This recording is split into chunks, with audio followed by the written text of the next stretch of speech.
It's 8 o'clock on Today. Coming up, speaking out. Former President Trump defiant in a late-night speech hours after pleading not guilty in a historic federal indictment. Coming up, what's next with the case and his campaign. Then, swimming with sharks. Our own Tom Costello is getting up close and personal. Oh, goodness, what is that? That's a big shark. Going deep with a shark expert for all the tips to stay safe at the beach this summer. Plus, Bryan's back. We're catching up with Bryan Cranston, the star, joining us live in studio to talk about his new movie, his next move, and these moves that went viral. And drum roll, please. It's the performance that had the America's Got Talent judges in awe. The amazing moment you won't want to miss today, Wednesday, June 14th, 2023.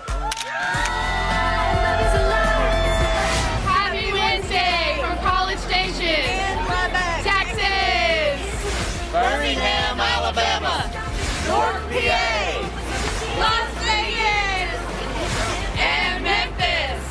Hi to my grandparents watching Elkhart, Indiana. Today, my mom turns 50.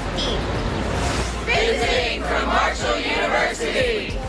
My mom raised me on the Today Show, and now I'm raising my girls on the same. From Salt Lake City.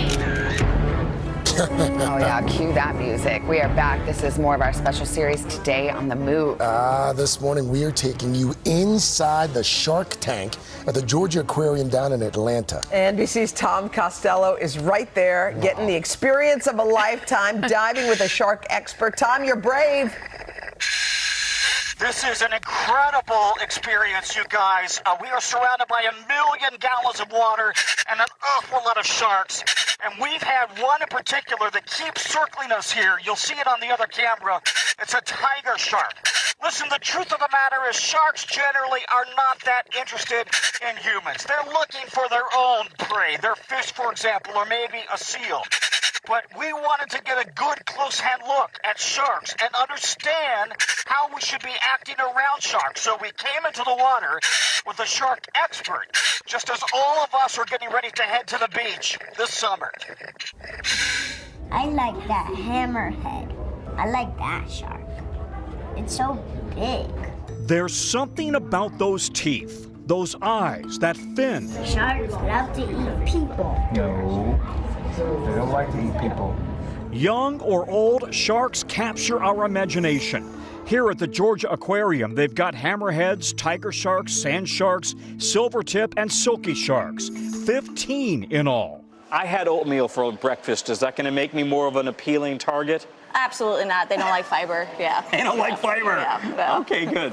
Dr. Katie Lyons is a shark researcher and my personal underwater guide today. Take some slow, deep breaths. Within minutes of our shark cage going into the water, Katie's enthusiasm was contagious. So the ones with the big, tall dorsal fin, oh, just right there. Look to your right. Yep, I see it. Oh, my gosh. Being submerged in their world is truly sensory overload. The water is clear but cold, as these giants of the deep stay in constant motion, circling. It's just a totally immersive experience. Oh, goodness, what is that? That's a big shark. So that is one of our sand tiger sharks. They're a really cool species. Swimming at the top of the food chain, they are essential to the ocean's life cycle. All of these sharks play critical roles in the ecosystem, and they help keep everything in balance. Usually, sharks are interested in fish or seals, not humans. But attacks do happen. In May, a 13-year-old fended off a bull shark. Most occurred in Florida, followed by New York, Hawaii, and California. Still, 2022 brought the fewest shark attacks in 10 years, 41 unprovoked bites in the U.S. So you're more likely to have a coconut fall on you and kill you than to be bit by a shark. A coconut. A coconut. But there are some things you can do to avoid shark contact. Swim with a buddy close to shore. Don't swim near seals or schools of fish. Don't wear jewelry. And avoid excessive splashing. If a shark gets too close, you can hit it on the nose, you can hit it in the gills, or poke it in the eye. And then get away. And then get away, right? You want to get out of the water as soon as you can. Dr. Lyons is researching the microplastics sharks are ingesting and how their populations are affected by climate change. If they're affected, then everything else below them is affected. Since you have been so excited about sharks since you were a little girl, what's it like to see them face to face like this? I mean, it's just incredible. I mean, it's, again, such a different experience being in with them rather than on the other side of an acrylic. Can I just tell you a couple of cool things I learned? First of all, the hammerhead shark. It goes after the stingrays as prey, and it uses that unusual shaped head to hold a stingray down as it then chomps down on the stingray. And the tiger shark, and we've had one circling us here for about the last 20 minutes. They eat everything. They will eat, literally, inside they have found toilet seats and oil cans and baseballs. I mean, they are not finicky eaters whatsoever. So really fascinating species. And listen, everybody needs a fish story, you guys. And this is mine. Kerry Sanders might be able to beat this, but this is my fish story I'll live with for a long time. Back to you guys. Wow, well, we've got so many questions for you, Tom. First of all, you're underwater. We see the bubbles, but we don't see a tank. So how are you getting air? How are you speaking to us? How can you hear us? This is incredible technology. You see me pushing. I've got some earphones on the side, and I'm trying to make sure that I can hear you well. You're right, I don't have an oxygen tank. My oxygen is coming straight from the top on some tubes, if you will. And then the comms are also coming straight down. And we are using Chris as our photographer here. He works for the Georgia Aquarium. He's a veteran undersea photographer, and he is phenomenal. He shot all of our video underwater. Wow, and then the second camera you see is shooting through the plexiglass inside the aquarium to get the wide shots of us and the sharks that are circling us. That's cool, Tom. He's still circling, cool. too. Yeah, he is. Very cool. You gotta get out of there. You're going to be really wrinkled. I love the Darth Vader mask, though, man. It's a new thing for me. Yeah. Way to go, Tom. Hey, Tom, could you say, Luke, I am your father?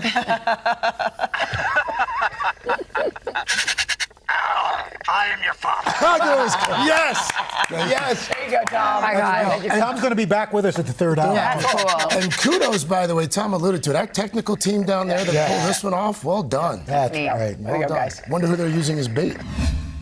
Yeah, we are headed into one of the biggest weekends in golf, right? The U.S. Open? And it happens to be Father's Day weekend. Look how that worked out. Adding to the drama, it's a unique venue, an uncertain time, certainly in the world of professional golf. And to help us read the greens out there at LACC and the tea leaves, Golf Channel's Jimmy Roberts live from the prestigious LA Country Club. Jimmy, let's get started. Quick two-parter. The seismic news in golf is the framework that's been announced between the PGA Tour and rival LIV. I wondered how that's resonating there on the grounds, and also that pairing of Brooks Koepka against Rory McIlroy, both on opposite sides of that spectrum. That'll be something to watch. What are they saying about it? Well, Carson, good morning. Personally, I don't think it's going to have any impact at all. When you get to major championships, everything else kind of just fades into the distance. We've seen it earlier this year, two major championships already, the Masters, the PGA Championship.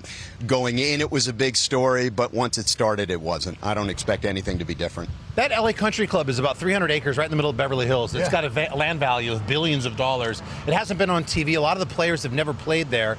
In fact, yesterday some players were saying they don't know if 10 under is going to win or 4 over. What are some names that we should be looking for, and what are some surprises we're going to get from this venue?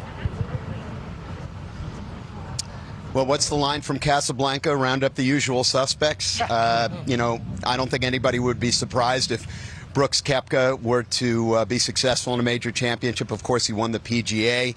He's got 5 majors already. A name that a lot of people are talking about, Cam Smith, Scotty Scheffler. So I don't really think there are any surprises. Max Homa, who's an LA guy, has the course record here. But this is just such an extraordinary place. Carson, I know you played here back in your days at Santa Monica High School. It's course just record. He's we've got never the course seen this record place there. before. You do? Yeah. I made that. No course record. I was at Rival Riviera just up the street in SoCal, but this is a rare chance to see LA Country Club. It's never really been on TV like this. Jimmy, thank you. Thank you, Jimmy, for waking up early. Who do you like? I always consider. Hard not to like Brooks Koepka, who's got 5 majors and goes out there like just ready to go. But it'll be a surprise. I'm more interested in your prediction because Koepka. I want Savannah's prediction? I think it's going to be really interesting. I know Rory and Koepka are going together. I knew they were on both sides of that Live Golf PGA controversy. I heard that somewhere. I read it this morning. I read it in the research. We'll all be watching. Yes. Dads out there. I did my Everybody homework. else, golf fans, live coverage. U.S. Open starts tomorrow on Peacock as well as USA and right here on NBC. Jimmy Roberts out in L.A. Thanks so much. Thank you, Jimmy. Bye-bye.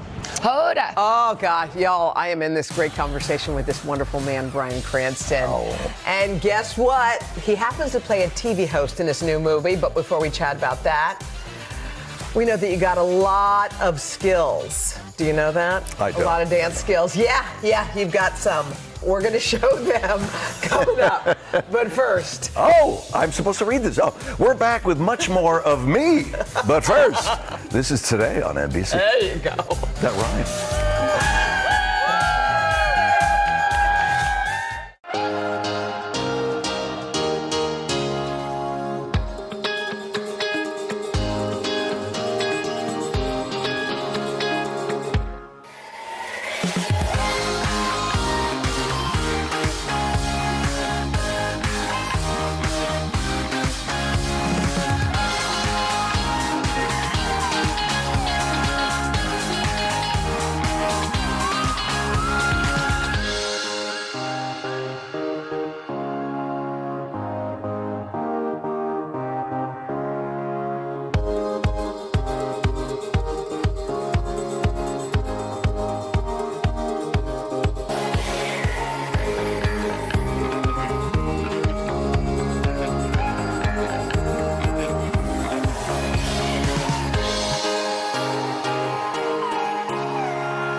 This is the first Emmy. Isn't she beautiful? Fourth nomination, first win. Yeah, I'm so blessed to be able to make a living in this business. I love doing this. I love acting. It's like an affair I've had for 30 years. We're back with one of our absolute favorites, Bryan Cranston. That was him just back in 2008, just moments after winning his very first Emmy for his hit series Breaking Bad. 25 years later, there's buzz about a potential retirement. But Bryan is here to set the record straight and chat about his newest role in the star-studded Wes Anderson film, Asteroid City. Good morning, Bryan. Good morning. Oh, my God. Thank you. That was a little overwhelming, but I appreciate it. By the way, that was a cold read that you just totally nailed without even glancing at it for 1 second. Yeah. That's what you do. Well, don't you guys do that? Sometimes, but usually we try to read it once maybe, but you just cold read. Just that's how you do. Cold read it, baby. By the way, we love you. You're one of our Hall of Fame guests. This movie, Asteroid City, I want to get to it first, is super cool. Wes Anderson is a guy you love, and he's different than any of the others who you work with. He has a special way of making a movie. I've never worked with a director who creates an environment like he does. It's not just in how you make the movie and the specificity of Wes Anderson characters and storyline, but it's also what surrounds it, where all the actors stay in the same hotel. We have dinner at one table every single night with Wes and all guests, and it's like actor camp. We get to experience this. On a Wes Anderson film, there are no trailers, dressing rooms. You all just, there's no hierarchy, there's no call sheet. You just are ready to go about 9:30, 10 o'clock in the morning in your wardrobe. You hop on his golf cart with him or a van, and you go to the set and you hang out with everyone. So you never know if you're going to be called into a scene or that is the coolest. Yeah. Well, no wonder. Well, it's really fun. And everyone is Scarlett Johansson, Tom Hanks, Steve Carell, Willem Dafoe, Adrian Brody, Margot Robbie, Jeff Goldblum. The list is insane. Do people just raise their hands when he's the director and say, "Pick me"? Yeah. Yeah. They do, because he's such a kind and generous spirit, both in his creativity, but also in his personal life. And everyone makes the same amount of money. You just show up. And off you go. Sometimes you might be just a small supporting role in a scene, and then others you'll be the lead. in a movie. Can we talk about the headline about you? Because a lot of people were concerned. So there was an article in GQ that came out that said, and I'm paraphrasing, that you were going to retire in 3 years, which is at the age of 70. Yes. Did you make that statement? No, I said it's been a great ride, 25 years of nonstop work, which is unbelievably fortunate. And I said, at some point, maybe in 3 years from now, I feel like I need a reset. I need to take a pause from working so much and step away for a year and just have some life experience and go to some country like France and stay for several months and just absorb things. Yeah. And then it became reset, became semi-retirement, became retirement, became. But I do think I'm dying of a disease and everything. This is my last interview, by the way, because I'm about to go. Out. But I do think I'm checking out. I think it's super cool that you are prioritizing your life and your wife of how many years? 34 years. 34 years. Yeah. So this is kind of your time because she's been patient is a nice way of putting it. Is a very good. Yeah, that's my wife and my daughter, Taylor, on the left, and she's been incredibly supportive and wonderful. But for the last 25 years, she's been holding on to my tail as we go from one place to another and one set to another and having these great experiences. And I really think it's time for me to level out the relationship. It's a little uneven right now because of what's happened for me. And I want to have a new kind of interesting, like let's dig in and find out where we are now after all these years. You know? I love that. Yeah. By the way, I saw a great video of you. What's that? Tearing up the dance floor. You were at a wedding, regular. I don't know. I want to see your dance moves, but let's just watch this video. I think we have it. And okay. Oh my God! Where is that? Is this Queen? You're dancing. I'm not sure. What dance moves are those? Tell me. That's called crossing guard.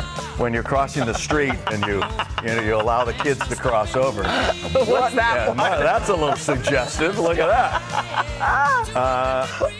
What's happening? Just like joy. I think that Hunter Doohan, who played my son in Your Honor, I think that's his wedding. I think we're just cutting it up and having fun at his wedding. And is that a dance move that anyone can learn, or is that just a Bryan Cranston move? It's Wait, just do we have a little Queen? shimmy. Wait, I want to hear Queen. Can we crank it? Can you hear Having a good How's time. it go? It's like, just kind of let it flow. That's it. Yeah. By the way, you're so loose. Right, you gotta be loose. Limber. You gotta be like Jello. Just one of the million things to love about you. Bryan, thank you so much. I'm so happy you're not retiring. I'm happy you're here with us. And by the way, your co-star, Jason Schwartzman, is going to visit our third hour. Asteroid City hits select theaters on Friday. It opens nationwide on the 23rd. Thank you. Thank you, honey. Good to see you again.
Your Health, June is National CPR Awareness Month, so this morning we decided to spend a few minutes learning these life-saving skills. Consider this, more than 350,000 cardiac arrests happen outside of the hospital every year. And if CPR is performed immediately, it can double and sometimes even triple the chance of survival. NBC senior medical correspondent Dr. John Torres is going to show us how we can perform hands-only CPR. Also with us this morning on the plaza, American Heart Association instructors and more than 50 volunteers and college students who are active in their communities and ready to respond in an emergency situation. They've been putting in the work all morning as part of their training to become CPR certified. Dr. Torres, good morning. And we should mention hands-only CPR is not official training, but it can still help, and that's what we're going to learn. It definitely can still help, and actually statistics have shown that if you do hands-only CPR, not the breathing part, but just the pumping part, you can double or triple their chance of survival when somebody collapses. What scares me is, like, how would I know as a regular person when someone needs CPR and that I'm not hurting them more? And that's one of the first steps. The first thing you want to do is when you get to the scene is you want to make sure the scene is safe. You're not putting yourself in danger as well. And then the next thing you do is you go to the person that's unresponsive or looks unresponsive, and what's the first thing you ask them? Are you okay? First thing you ask them, are they okay? You shake them, and if they shake and they're not okay, then what do you do? 911, you call 911. Call 911 before CPR. Before CPR, because you don't want to do it in the middle of CPR. Okay. You might forget. So call 911. We have speaker phones. Put it on the speaker phone. They'll talk you through a lot of this Okay. stuff. Cardiac arrest and a heart attack, two different things? Exactly. Cardiac arrest is the electrical impulse of the heart not working, so they're not having a pulse. Heart attack is basically the muscle dying because it's not getting enough oxygen. Two can happen together, but we're looking at cardiac arrest here where the heart just stops beating. So if somebody seems unresponsive, just do CPR. If somebody does, right, just this hands-only CPR. So basically what you do is you go up and you say again, are you okay? Are you okay? And if they're not responsive, don't see them breathing, they don't have a pulse, then you call 911. Exactly. And then you go ahead and start chest compressions. Okay. Here's how you do it. You basically want to put one hand down. Does it matter if you're like a lefty? It doesn't matter. Whatever you're more comfortable with. One hand right in the middle of the chest, and then lock your fingers in on the other hand. Straighten your elbows out because you want to make a triangle essentially. Oh, lock your elbows essentially. Lock your elbows, and then start pushing down. 2 inches compression. So really push hard. You want to push hard. 2 inches down, 100 beats a minute. That song, Staying Alive? Yeah. Perfect. Staying alive. And for those who are parents, I'm going to make it a little bad for you. Baby shark. Can work too. Sorry, guys. Baby. Okay. Now, what I feel like I'm always seeing people doing some with the nose and the breathing. That's not what this is. No, that's full CPR training. We do the breathing and the chest compressions. This is bystander hands only. And again, you want to keep your hands straight. You want to go ahead and talk to 911 when they're on the phone with you. You already asked for help, so hopefully somebody's there walking you through this, talking to 911, and keep this going until the ambulance gets there. How long do you keep it going? I mean, how do you know if it's working? Basically, you can know it's working when the ambulance gets there and the paramedics take over. Okay. That's when it happens. Hands-only CPR, you don't breathe in the mouth? No, this is hands-only CPR because the reason is they found out that people were hesitant to do the breathing part for a variety of different reasons, and they found out with hands-only CPR that there is oxygen in the blood. The blood is not circulating. So you don't have to breathe in the mouth. That's what we're doing. Just do hands-only CPR. Just get on there. It is. How much body weight should you be putting in? You want a 2-inch depth compression. Okay. So is it normal to feel the chest cave in? Is that normal? That is very normal to feel the chest cave in. That's exactly what you want because when you're caving the chest in, you're compressing the heart, which is pushing the blood around. Well, guys, as we mentioned, we've got volunteers and college students here. They have completed an online training course. They've been here since 6:30 this morning, actually, doing this training. They had their test. It's time for the moment of truth, and we want to bring in American Heart Association instructor Karen. And Savannah, real quick before this, I just have to mention that this hands-only CPR is adults only. For kids and infants, you want to do full CPR, which is the breathing and the chest compressions. So if a kid that was non-responsive, you would not do this? You do the breathing and this. Okay, Karen, what's the verdict? Did our students pass this morning? Absolutely. They've had their skills assessed. They are ready to save a life. Welcome to the nation of Hey! Thank you. Well done, and they put in the hours. Mr. Roker, I think, is somewhere. He's got a little surprise for everybody. That's right, guys. So the folks over at Elevance Health Foundation are not only covering your CPR training costs, but they're giving each one of you this take-home hands-only CPR kit so that you can share what you've learned today with your neighbors. be able to pass it on. Nice. Knowledge is power. It does. And what I'm hearing you experts say is it's worth just try it. Just try it. Just do the hands-only CPR. Kids, 9-year-olds have saved lives doing this. Wow, And so incredible. we can all do this. Thank you again to the American Heart Association, Dr. Torres. Thank you so very much. much. Our college students, we've got Young Life, New York Common Pantry, Big Brothers and Big Sisters, New York Cares, wonderful volunteers who care about their communities. Thank you.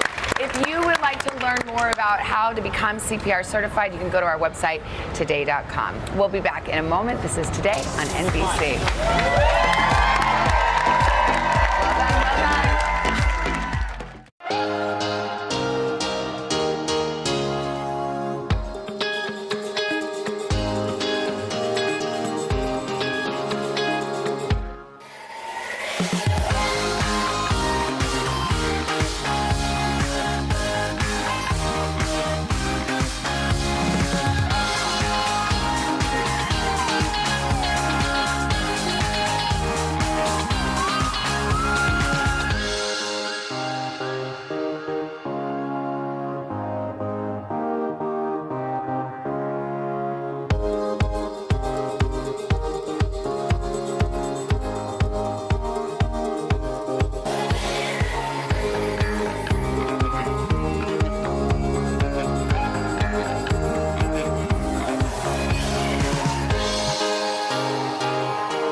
All right, guys, coming up on Hoda and Jenna, Anthony Anderson's going to swing by with his mom, Doris.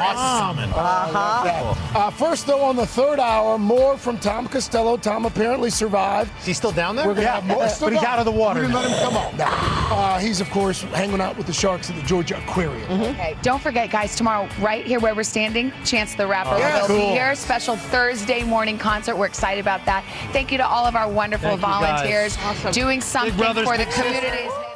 Hi, everybody. Good morning. Welcome to Today. Every day, We are adding to the star power in our studio. the biggest names, only on Today.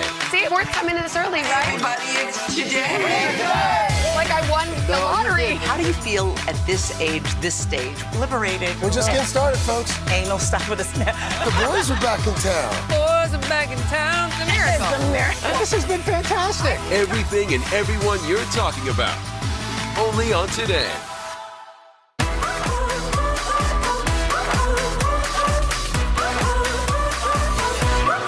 I woke up smiling on my face. No care, no trouble in my way. The sun is shining where I go. That's how I know. Yeah, that's how I know. Today's gonna be great, gonna be great, gonna be a good day. Today's gonna be great, gonna be a good day.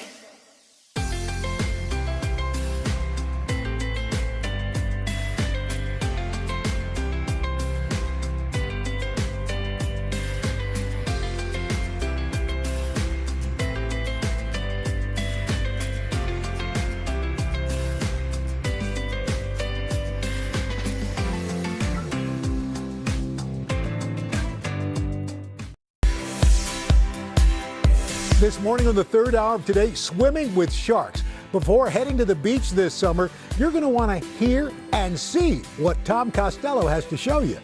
Oh, goodness, what is that? That's a big shark. What he learned about the ocean predators from this close encounter underwater.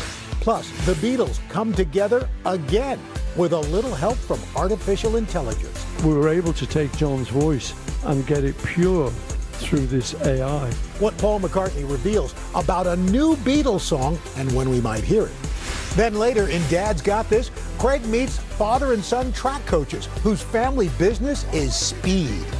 And in Today Food, we're cooking up a meaty meal for Dad or your father-in-law to serve this weekend. Sliders, anyone? Today, Wednesday, June 14th, 2023.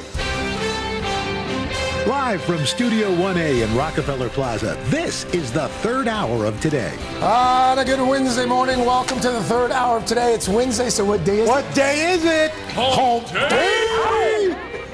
It never gets old. Mike. Never gets old. Craig Melvin, Chanel Jones, Albert Roker. Dylan isn't just on assignment. She's on assignment in paradise. Yes. We're going to share more She of that. checked off a big box with this one. Yes.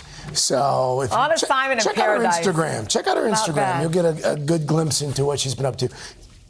Speaking of amazing assignments, Yes. Tom Costello, who's done just about everything, he checked off a box as well just a few minutes ago. He jumped in the water with sharks. Was he at a lawyer's convention? Ahead of summer and busy beaches, Tom set out to learn a little bit more about the sharks, and he joins us. He's out of the water now. He's at the Georgia Aquarium down in Atlanta. He may be having a technical issue of some sort, it seems like. So when we get Tom all hooked up, we will go back to Tom and talk about his experience with the sharks. This is something you did a couple years ago. Yes, I've done a number of shark dives. Last one was about 4 years ago in the Bahamas, but we weren't in a cage. Had about 25 sharks around us. I was with a shark expert, and it was. Are they like? I know this may sound, but tame sharks, so to speak. They're not tame, but they feed them pretty well. Okay. When you go down. Okay. So they're not hungry. Yeah, but that Georgia Aquarium is gorgeous. In fact, I think we're all hooked up now. Yes, okay. We're connected to Tom Costello. Tom, what an assignment for you. Yeah, incredible. And, we had good comms underwater. It's above water that we had our comms breakdown. Go figure. I don't understand. Listen, this was truly, one of the greatest life experiences I've ever had. And everybody's got a fish story, and now I've got one as well. So this is the cage we were in. Plexiglass walls. We do have, thankfully, cage as well, stainless steel. And they bring us out onto the water. They have literally a trolley, a track that carries us out onto the water. And then here's the water. And what I love here is that you're going to see every second or every minute or two, right beneath us. Right beneath us, there's a leopard shark that just went by, a tiger shark, I should say. So every once in a while, he's coming back right now, coming back. Watch the fin right there. And Tom, you were talking about we've got a number of different species down there, but there are hundreds of species. Yeah. Why are they so? I mean, we're always so afraid, but they're really an integral part of the ocean's ecosystem. They are one of the oldest animals on the planet, and what's interesting is there is a different size shark for every level of the ocean, right? So you got the big white shark, for example, and you come all the way down to the sand shark and then even smaller than that. And they have their own prey that they come after. So they play this critical role in the ecology and marine biology, and we need them. There goes another one. We need them desperately because they keep the oceans clean, of course. They are also very scary when you see one coming by. And last summer, I was in water up to my knees in Florida, right off the coast of Florida, and here comes a big black-tipped shark right in front of me. Scared the heck out of me. We jumped about a mile high, ran back to the shore. The truth is, according to Katie, our expert here at the Georgia Aquarium, probably not a huge risk, but don't take any chances around any shark. All right. Absolutely. Tom Costello. Thanks so much. Go dry off. Glad you survived, buddy. My goodness. All right, well, now taking a turn to some major music news today. We've heard about how artificial intelligence can fool the ear by actually creating songs. Well, now Paul McCartney is embracing the technology and actually using it to create a new Beatles song. Big news. NBC's chief international correspondent Keir Simmons is Abbey Road with more. Hey, Keir. Yeah. Hey guys, and I can't match a live shot from Tom Costello, but let me have a little go. Just taking a risk here live on the Today Show and walking across that famous crossing in Abbey Road. Look at that, everyone gets their picture taken just like the Beatles did on the front cover of Abbey Road. I don't think that was too bad. I got to tell you though, guys, our executive producer, Ali, told me it's not good enough unless you take your shoes off the way the Beatles did. And what can I tell? I'm not prepared to do that. I just wasn't prepared to do that. So I'm sorry, Ali. But the talking point, of course, is the authenticity that people go for when they get their photograph taken here, just like the Beatles did when they were recording in Abbey Road. Are we going to lose some of that if we have an AI encore from John Lennon? Oh, I get John Lennon and Paul McCartney wrote With a Little Help from My Friends in the 1960s. And now McCartney revealing in a British radio interview that he's calling on his old friend again. It was a demo that John had that we worked on, and we've just finished it up. It'll be released this year. We were able to take John's voice and get it pure through this AI. Fans are guessing it will be Now and Then, a demo track recorded by Lennon in 1978, sent to McCartney on cassette tape by Lennon's widow Yoko Ono after his untimely death. Back then, it went unreleased. Now it could bring the band back together one last time, a case of musical time travel, if you will. AI has the ability to learn what John Lennon's voice sounds like, or Ringo's drums, enabling tracks to be demixed and reassembled in better quality. In the Beatles era, that kind of technology was unthinkable. So there's a good side to it and then a scary side. And we'll just have to see where that leads. This is so great. As Ringo Starr told me a decade ago. Look at the state of the art. This is the tape player, and to try and get a good sound, we've plugged it into like a mono radio. Would you like to still be playing with the band? Oh, yeah. Oh, any day. It was the best band. Don't let me down. And now he can, in a way. AI was used to enhance the Beatles' music in this Peter Jackson documentary, Get Back, with unseen outtakes of their last recording session. But more controversially, AI doesn't just enhance songs, it makes new ones. Like this track by Drake and The Weeknd that attracted millions of listeners, except it's not real, or not really Drake and The Weeknd. A British music festival has already featured a virtual John Lennon. How long before the Beatles' last performance on a roof in London is no longer their last performance? Get back to where you once belonged, they sang in the 60s. A message by the Beatles from the past that could be about our AI future. There are so many questions, guys. Would the AI Beatles still be really the Beatles? What would John Lennon think? Does it matter if he was here, what he would think? With that, I'll throw it back to you guys. It's a fascinating topic, and that we're going to be talking about, like you said, Keir. Yeah, as long as we have the real Keir Simmons, we're good. We don't have to worry about that. All right. We know that's the real Keir. Yeah, that's what is that? Just what is that? I don't know. How do you I don't know. What do you think? Well, I think it's coming for all of us, so it's just a matter of time. I'm not here. I mean, I got an alert from my cousin the other day. He's like, be careful if someone calls you. It may not really be you, or, if I call you and it's not really me. Yeah. Anyway, to be continued on that. All right, we've been counting down to Father's Day, and we want to take a moment to shout out these two amazing dads sitting here with us this morning. Thank you. First, Craig is featured in the latest issue of Parents, where, Craig, you share the joys of being a dad. You talked about coaching Dell and connecting with Sibby. A really good conversation. I just saw it this morning in the article. So big thanks to Parents Magazine for the future. No, we did spend some time talking about how every year parenting becomes a little different. As the kids get older, you have to use different skill sets. Especially with technology and AI and all that stuff. I mean, you being challenged as parents like never before. I love that. And then more amazing parents are the pages of People this week inside the most recent issue. How did you not know this? I didn't They know. listed their 100 reasons to love America. To love the United States. The US of A. What kind of a country are we living in? Well, look at this. Al and Deborah are two of the reasons why you should love America.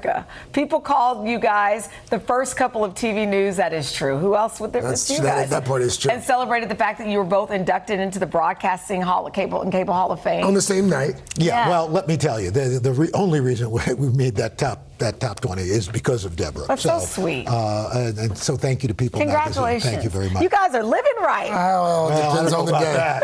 We just married well. Okay, exactly. We just married well. Bingo. By the way, that issue of People is on newsstands right now, so check it out. We're not done with the shout outs, folks. We want to give a big shout out to our Start Today community. So you probably know it started with some walks.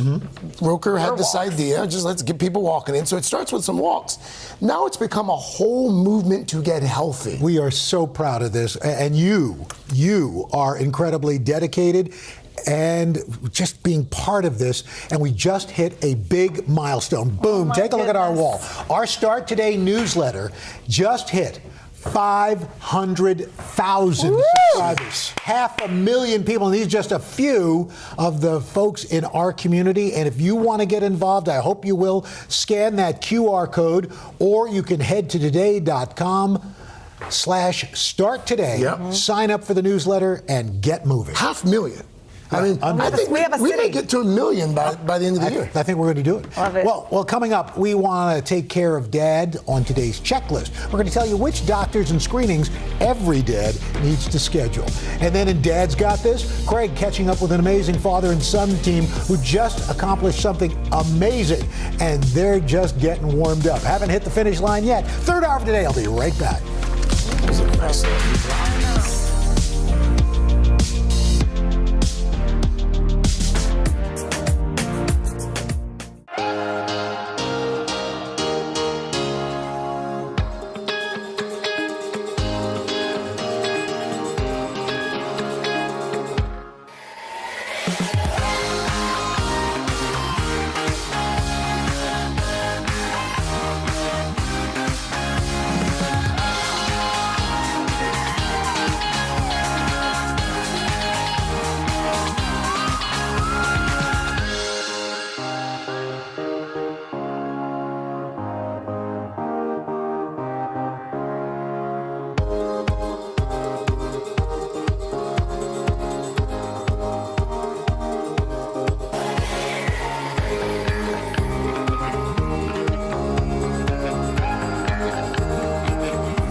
Father's Day is this weekend, and it means Men's Health Week. So this morning on today's checklist, we are going over the list of all the doctors and screenings that men need. So here to walk us through is Dr. Cedric McFadden, board-certified colorectal and general surgeon. Good morning to you, Dr. McFadden. Good morning. Let's dig in here before we get into to the docs and that every dad needs. You found studies that highlight how being a father is both beneficial to your physical health and your mental health. It really is. We have studies that show that men who have children have lower risk of death from heart disease compared to men that don't have children. Now, this doesn't mean just because you are dad, you're going to have a healthy heart. Right. But let's think about how much work it is to actually be a father. It's a lot of work. I don't know if you ever chased a 3-year-old around the house. That constant activity, that whether you're coaching sports, it encourages heart health. And so there is some benefit there. We also see that when men are expecting a child, they're more likely to get rid of some of those negative behaviors. Think smoking, think excessive alcohol use, substance abuse, because they want to also keep mom safe and they want to be a good example to the child that they're raising as well. And what about the mental health? And the mental health, we can't ignore that. I mean, studies have also shown that men who are actively involved, and that's probably the key here, that are reading with their kids, playing with their kids, have lower rates of depression, less stress, and we also see that suicide rates are lower in fathers. And so, we definitely recognize there's benefits on both fronts. So when I'm screaming at my children sometimes, you two are going to kill me. No. That's actually, that's false. It may be some therapy. We'll talk about that. So Dr. McFadden, I mean, you specialize in colorectal cancer surgeries, but when you visit patients, you encourage them to get all sorts of things checked out. What are some of the things that fathers need to make sure they're paying attention to on a regular basis? Well, that's a great point, because when I'm taking care of a patient, I'm not taking care of just a surgical problem. I'm taking care of the whole person, right? So I can't get you through surgery if your heart's bad. So I have to make sure we're checking your blood pressure, checking for diabetes, because if you have diabetes, you may have a higher risk of having infections after the surgery. So we have to look at the whole person. So I'm going to make sure you're doing your screenings and using that as impetus. We know that 60% of men aren't seeing doctors, right? 60%? 60% of men are not seeing doctors on a regular basis. Okay. So when I get you in the office, we're going to take advantage of that time to really address all the things, fill in some of the gaps to make sure that we take care of you. So let's get to the doctors for a second, because, and you've talked about this before, your PCP, your primary care physician, if your medical team is a team, the PCP is the quarterback. That's the quarterback. I mean, that quarterback knows every position on that field, right? And they're going to know when to bring in the special teams that are going to get you what you need. So I don't want men to be afraid of if their doctor's referring them to someone, but there are times where it's necessary. One of the big ones is the cardiologist. Right. We know that heart disease is the #1 cause of death in men. Is it? And then if you think about the times you're going to see the cardiologist, certainly if you have a heart history or family history, you already are engaged. But if you're not having symptoms, you may just see a heart doctor if the doctor thinks you need to see one. Like, I was training for a marathon. I wanted to see a cardiologist to make sure I wasn't going to have a heart event. I was young, but at some point you may have to have that doc on your team. What about the doctors that we don't normally think about? Yeah. Who are the doctors we should be thinking of? So we don't think about the dermatologist that's protecting us from some of these preventable cancers. The other one that we don't think about often is the dentist. I mean, they're doing more than just cleaning your teeth. They're looking out for your oral health. And, we know that oral cancer rates are on the rise. And one of the key persons that finds these is the dentist. Right. So you should be seeing that dentist at least twice a year. And the other ones that we often talk about are the urologists. I mean, these are doctors that are specialists in treating the genital urinary tract. So they're treating your kidneys, your bladders, your reproductive symptoms. It's not just for older people. If you're wanting to be a father, you may need to see a reproductive specialist, or if you've already been a father and you don't want any more, you may see that same urologist. That's right. For And the the ophthalmologist and because you got to worry about glaucoma and stuff like that. Even if you're not wearing glasses, you still need to have that exam. And really quickly, your PCP, how often should men be seeing their primary care physician? So at least once a year. Okay. If not more, if there are health problems. And remember, in bringing in that mental health piece as well, you got to make sure it's always a good time to talk to a therapist, even if you're young. That's good information. I never thought about the PCP as a quarterback. Yeah, absolutely. Dr. Thank you, McFadden, Doc. thank you. Thank you. Coming up, a father and son coaching duo who are certainly on the right track. See how they are helping young athletes find their own path. And then a little bit later, we're going to talk aliens and asteroids with actor, there he is, Jason Schwartzman. We're also going to look back on his very first role as well. Third hour of today, right back after this. He looks scared. Ooh.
As Father's Day approaches, we're taking our Serious Dads Got This to the University of Pittsburgh campus. That is where Alonzo Webb Jr.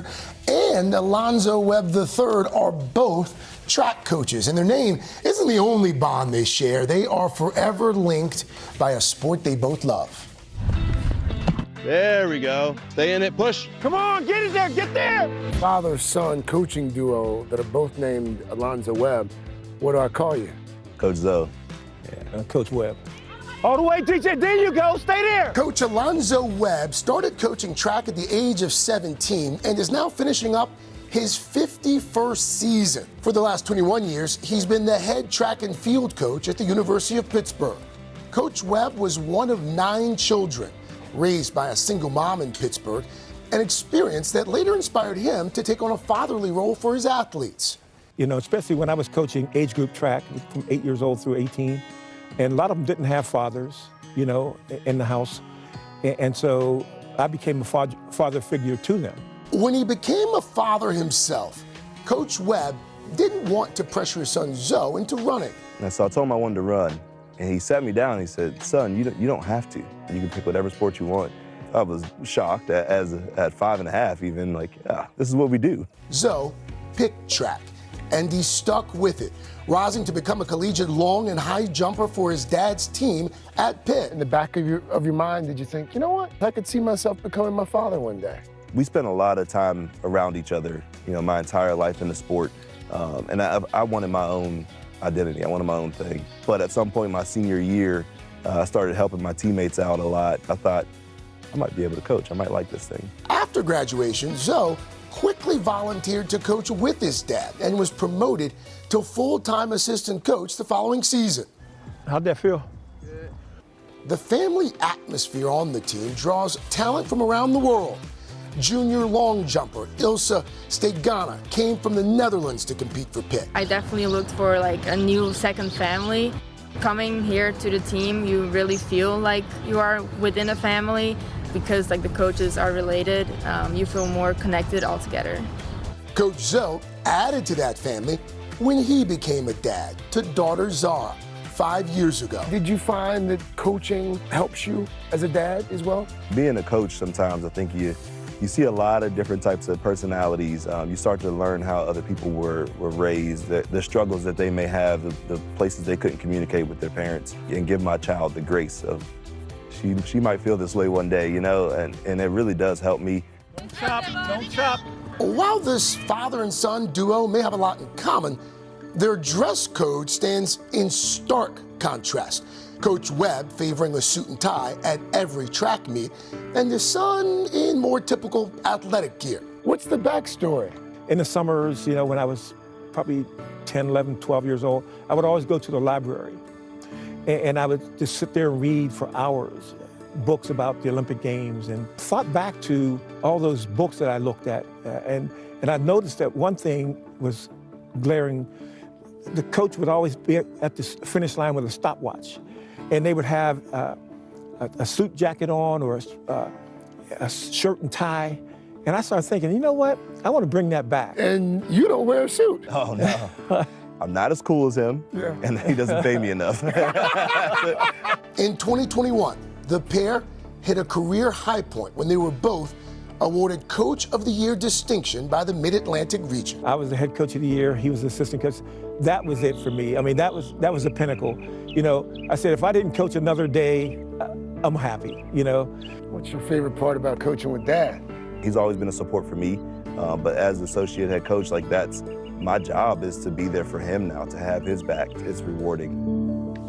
Oh, and the Pitt track and field team, by the way, they finished the season with 3 All-Americans and 3 new school records. And Coach Zoe also told me that his dad is often considered to be the best-dressed coach in D1 track and field. Don't doubt it. So, by the way, you can watch more stories like this on The Boost every weekday morning on the Today All Day channel on Peacock or your smart TV. And one of the things they also said is it's not lost on either of them that they get to share this bond together. Can you imagine, working with your dad? Can't even imagine. Beautiful thing. That was great. That was great. All right, up next, actor Jason Schwartzman is here live to tell us about his new movie set. Camera 4. Go to camera 4. It's set in a strange desert town. Slowly in. Nice. Bring it in a little. And we're out. All right, and then later, products that celebrate and support pride. That was great. Including the genius little phone attachment that is going to change your summer selfie game. We'll be right back. It's going to take Jim Gaines' job. That is a strong...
We are catching up with an actor and musician who's got quite the wide range of talents. Jason Schwartzman, of course, burst onto the big screen in Wes Anderson's 1998 cult favorite, Rushmore. Well, now he stars in Anderson's latest movie, Asteroid City. It's set in 1955 in a small desert town that's hosting a junior stargazer event. So Jason plays Augie Steenbeck, a father of four, recent widower, who meets movie star Midge Campbell, played by Scarlett Johansson.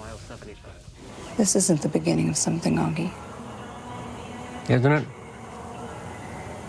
Is it? Probably not. Unless maybe it is. I don't like the way that guy looked at us. What guy? The alien. Oh, how did he look? Like we're doomed. Maybe we are. Jason, good morning. Morning. Thank you for having me. You know, full disclosure, I'm a huge Wes Anderson fan, and we didn't get screeners yet for this, but it looks like the ultimate Wes Anderson movie. That this was all leading up to this. Characters, storylines. How do you even describe this thing? It's so vast, and it really is so fun. There's so much to look at, to take it. There's so many ways to describe it, but you know, really, the thing I love, it's all of these parents who've come to this junior stargazer event with their children, and there are all these people who kind of maybe wouldn't know each other in their daily life, and they're all together for this one thing for their children, and then something really wild happens, and they are stuck in this town together, and all of a sudden, it's really about, like, what do you do when you are experiencing something that no one else has experienced with someone that you might not ever see again? That's so interesting. So Wes Anderson said that this movie was written for you. How cool is that? And how do you prep for a role that's made for you? Oh, well, I was nervous, all kinds. Wes had all these great ideas. He was the one who said, it's about acting. Yeah. And I don't want to give too much away. So part of the discussing this movie and this character was part of the whole character and making of it. And so Wes was like, let's do some really fun stuff that we never tried before. So I got to do all kinds of I'm a photographer in the movie, like a war photographer. And you know, I know Wes, and I said, he's probably going to want, just in case, me to develop film on camera. Maybe. Yeah. I don't know. But he did, didn't he? Well, you don't want to give away too much. But I built a darkroom in my house. Oh, wow. Yeah. You really immersed yourself. Well, no pun intended. I did immerse myself, yes. Yeah, I immersed myself. I wouldn't say the photos were good. I'll send you one if you want. I would love that. I would love a Jason Schwartzman photo. I would say it's limited edition because it was mediocre would be like a dream. Oh, let's talk about the cast for a moment. Bryan Cranston was just on. How great is that guy? Scarlett Johansson, Edward Norton. Oh, and by the way, an Oscar winner named Tom Hanks. All in the same cast. Yes. And you stay at this hotel in Spain. Yes. Right? Yep. Well, how did you pass the time there with that crew? You know, that's a real testament to Wes, is like the way he likes to work is to have everyone together. So that you're living and working together, you're supportive of each other. And it's so nice. For instance, we have all these musicians in this movie. Well, after work at night, after dinner, you would just be... people would bring out their jam instruments. sessions? Yes. That's cool. Wow. It was really cool. incredible the first 3 times. Does anybody sing? Well, like, the first... does Tom Hanks get up and start singing with Scarlett? Like, I mean, do you...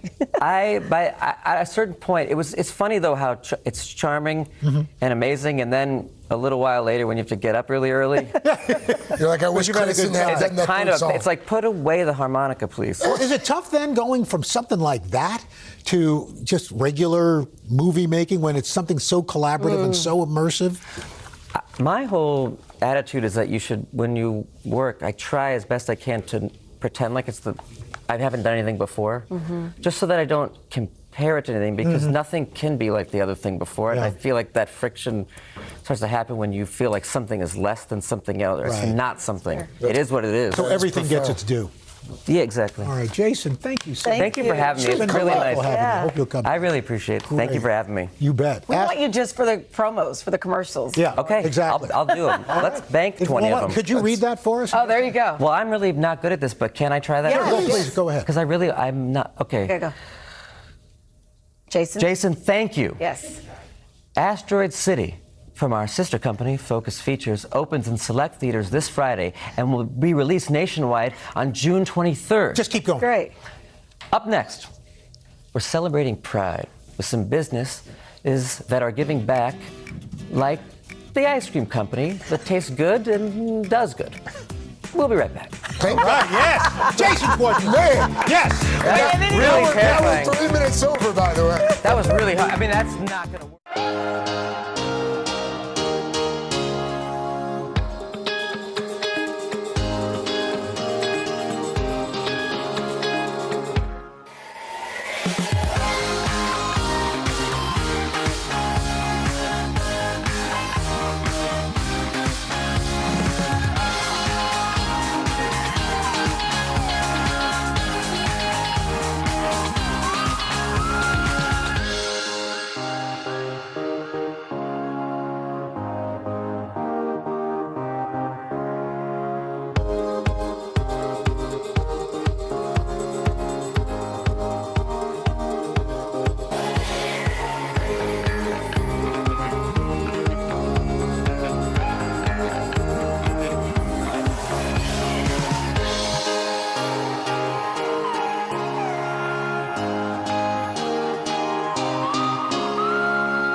Welcome back. All month long, we are celebrating Pride. And I have to tell you, even outside here at 30 Rock, take a look at this. Wow. It is beautiful all over this area. In fact, right now on the inside, we have some summer must-haves that also lend their support. All of these products are from LGBTQIA plus businesses and give back to the community. So we have lifestyle expert Chassie Post here to walk us through all of them. Good morning. Some good stuff. All right, let's start with a little refreshing summer staple. Right. So this is such an incredible company. It's called Explorer Cold Brew, and the founder, Jason Crane, is actually the first LGBT person to have climbed not only Mount Everest, but all 7 summits.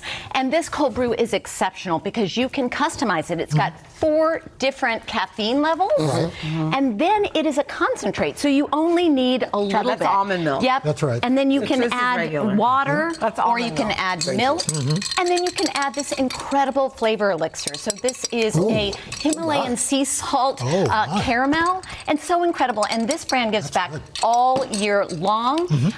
A portion of the proceeds to the Trevor Project. It focuses on, suicide prevention for LGBT youth. What's in these ice cream sandwiches? Okay, this is from Cool House. This is the limited edition. Why, thank you. Love Out Loud Sammy, and this is a women and LGBTQ owned business, and the founders are Freya and Natasha. And how delicious is that? Well done. Cheesecake, rainbow sprinkles. Yes, and they have all sorts of options, and they're giving back to GLAAD $25,000 to help promote LGBTQ acceptance. So how does it? They just deliver it frozen, obviously. Yes, and you can also. I'm saying, do they deliver all over the country? And you can find it in grocery stores. Okay, that's my question. Something for your Check phone. this out, guys. Okay. This is called the Flip Stick. This is a genius gadget, and this is a Black and LGBTQ owned company. Okay. Founder's name is oh gosh, my gosh. We'll get it. We'll put Akeem Shannon. There you go. Akeem Boom. Shannon. She And got look how cool this is. It's his NASA repositionable adhesive here, and you can stick your phone to absolutely anything. How Is do that you know? amazing? How do I we know. know? And you can reposition it. It is great for summer I was travel. just going to say, if you want to take a selfie too, you just prop it up. Yeah, exactly. Great for content creation. And they give back to the minority healthcare from St. Louis. All right. These candles. Yes. These are so. Queer Candle Company. Now, this is incredible. This is a queer and trans-founded company, and it's founded by a couple, Ab and Alyssa, and these are hand-poured soy wax. Aren't they beautiful? They smell good. I mean, this is Earth here. Isn't that incredible? And they give back all year round as great. well to the Sylvia Rivera Law Project. So I know this is incredible. Now, what do we have here? JVN has a great Pride set, and JVN was actually founded by Jonathan Van Ness, who is a co-host of Queer Eye, right? And so they partnered with Glisten for this set, and this is a nourishing shine drop. I have the hair milk. Yes, this is so great. It helps to defrizz and add shine to your hair. Yes, so great. And also, this is a conditioner, fabulous leave-in conditioner mist, and they give back to Glisten. A skin perfecting Oh my gosh, this is so great. So for that no makeup look that you've seen everywhere, this is from the brand Hi Beautiful You. And the founder, Richard Anderson, identifies as a gay man, and he also is a longtime beauty industry veteran. And this stuff is so great. It's makeup and skincare. And because sometimes you want coverage, but you don't want to look too made up. Yeah, it's got a little tint. Craig and I believe in that. Yep, and they're also giving back to the Trevor Project 20%. Chassie, thanks so much. Thank you. Up next, we're in the kitchen for a meaty edition of Today Food. Our friend Phil the Grill, he is back in studio, putting a spin on sliders. Corned beef, baby. Right back after this. This cookie is... Thanks.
We're back with Today Food, and this one's for the meat lovers, folks. Phil the Grill Johnson, pitmaster, owner of Trap House Barbecue in Phoenix, Arizona. He is here to make us a Father's Day meal with a little twist on sliders, right? Yes. So you've got some corned beef here, but you're going to turn that into pastrami. Yes, so that is the hack, right? So pastrami is actually from a corned brisket, right? So now you have already finish that process by using the corned beef. So you could go to your butcher and just grab that. Oh, all right. So I have some black corn pepper right here, right? I got some mustard seeds. I got some garlic and smoked paprika. You just want to, there you go, right? That's the finer things of life right here. Yeah, just whisk that together right here, and then you just want to kind of sprinkle that on the top. It's kind of like your rub? Yeah, this is your rub for pastrami. So this is actually your pastrami seasoning. If you're doing this in the oven, what you want to do is get a nice roasting pan, add some water at the bottom, and then you want to cover it. You know me, I like to smoke, right? So I'm going to take that and I'm going to put it on my smoker at a lower temp. Or if you've got a regular, really indirect heat? Yeah, indirect heat. You want to keep that open. If you're putting it in the oven, cover it first, get it to 160, and then you want to move. About how long are you going to keep that? About 2 to 3 hours to an internal temp of 160. What's next? And then what I like to do, you know, I'm always not doing traditional stuff, right? So I got a coleslaw that I like to top on top. So I got a little slider. Yes, apple cider vinegar, a little bit of honey. And that was just regular mayonnaise in there? Yes, regular mayonnaise, a little bit of honey here, and brown sugar, garlic, salt, that was pepper. Chanel's nickname in high school. Sure. Brown honey? sugar. Brown sugar honey. Brown sugar honey. That was your nickname. That was it. So this is how I, spice it up a little bit. So and you got a little jalapeno. Yes. So use the larger. Do the line. Jalapeno business. I can't remember the part of the joke. Next time you come. Yeah, next time you'll come, you'll have the punchline for me. That's the punchline jalapeno business. So you grate a little jalapeno. Yeah. I also grate a little bit of onion as well. And then I put that directly into the coleslaw mix, right? Then I add my dressing here, right? What's the dressing? And the dressing is apple cider vinegar, peppercorn, some celery salt, and some garlic mixed up. Oh, that smells good. Yes, yes. Okay, so this is what This is your finished corned beef that we now changed into pastrami, and you want to make sure you cut against the grain. Okay. And now look at that beautiful. Look at that just dripping out. Oh, you know, I'm telling you. So you know, a New York City boy like myself, I'm out on the Southwest. I'm bringing that whole New York flavor that I grew up with right out there. So you know, a lot of people don't really know about corned beef out there or pastrami. So you're going to get little King's Hawaiian rolls. Oh yes, there? toast them up, and then with that little bit of sweet, that little bit of heat, that savory, that little bit of honey, you can't go wrong with that. Phenomenal. I would take that slaw all by itself. Exactly. Well, so a lot of people have told me that they don't eat coleslaw till they try my coleslaw, and then they say, yeah, my coleslaw is the best. That was Chanel's dancing name. A little bit of honey. A little bit of honey. Because sometimes you move the coleslaw to the side. Yes, you push it off. Yeah. But you know the sauce from the coleslaw and then down onto that on the pastrami, that's what makes the sandwich. You know, that crunch, that bite, you're getting all of that flavor at the same time. Fantastic. What are you doing for Father's Day? Father's Day, I'm going to actually cool out. I was just with my grandkids the other day in Groton, Connecticut. You know, shouts out to Summer and Lucy. My daughter's right there, Phoebe Johnson. Oh, there goes Summer and Lucy right there. Yes. Thank you very much. But yes, I'm going to cool out. I've been on the road a little bit too much right now. So Fill the grill. Thank you. Welcome back to the studio. Yes, it's always great to be back home with you guys. Well done. For these recipes, you know what to do. It's today.com/food. Third hour of Today, right back after this. Woo! Well done. Thank you. And the jalapeno's a nice touch. Yeah.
Control room's eating the pastrami. Oh, of course we are. It was so good. Tomorrow in the third hour, Chance the Rapper here live with the Plaza performance. Coming up on Hoda and Jenna, Blackish star Anthony Anderson and his mom, Doris. Oh, we will see you tomorrow. Have a great day in the meantime. Bye-bye, everybody. Bye-bye. Hi, everybody. Good morning. Welcome to Today. Every day, We are adding to the star power in our studio. the biggest names, only on Today. See, we're coming in this early, right? Everybody, it's Today. Like I won the lottery. How do you feel at this age, this stage? Liberated. We're just getting started, folks. Ain't no stopping us now. The boys are back in town. Boys are back in town. It's a miracle. It's a miracle. This has been fantastic. Everything and everyone you're talking about, only on Today.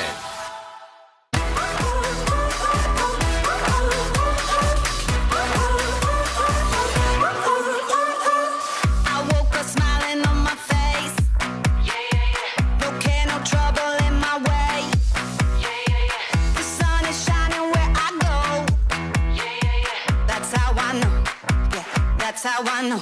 Today's gonna be great, gonna be great, gonna be a good day. Today's gonna be great, gonna be a good day.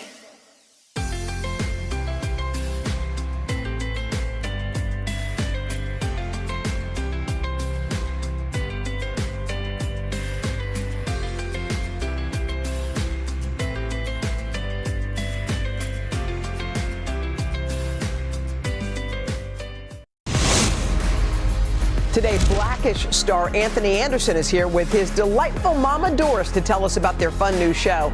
Plus, actor and producer David Burka shows us how to throw the ultimate summer cocktail party. And Kelly Clarkson opening up about her divorce, her children, and why she feels she's a better mother now than ever before. It's Today with Hoda and Jenna.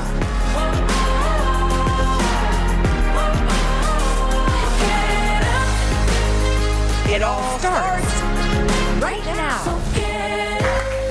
Hey everybody, welcome in. It is Wednesday. It is June the 14th. We are right in the middle of June. Back in the middle, almost right tomorrow. in the middle of the week. You have made it. You Good have to made see it. everybody. You have made it. You have made it. You have made You it. have made There it. goes Al just sneaking out. You have not made it. You You know how snuck out. you tried? You tried to. We saw you try to sneak out. Bye. You So did long, not farewell. make it. I love the studio because there's always something happening. It's hilarious. Someone's wandering around. There's always stuff going on. I mean, sometimes we come in and Chanel has a full plate of food and a cocktail, like an Aperol spritz, and she's just walking off. to her, because lunch hour, in our defense, is Starts around at 9. now. Yeah, I mean, when you wake Or up as 10. early as we do, it's time for a steak at this hour.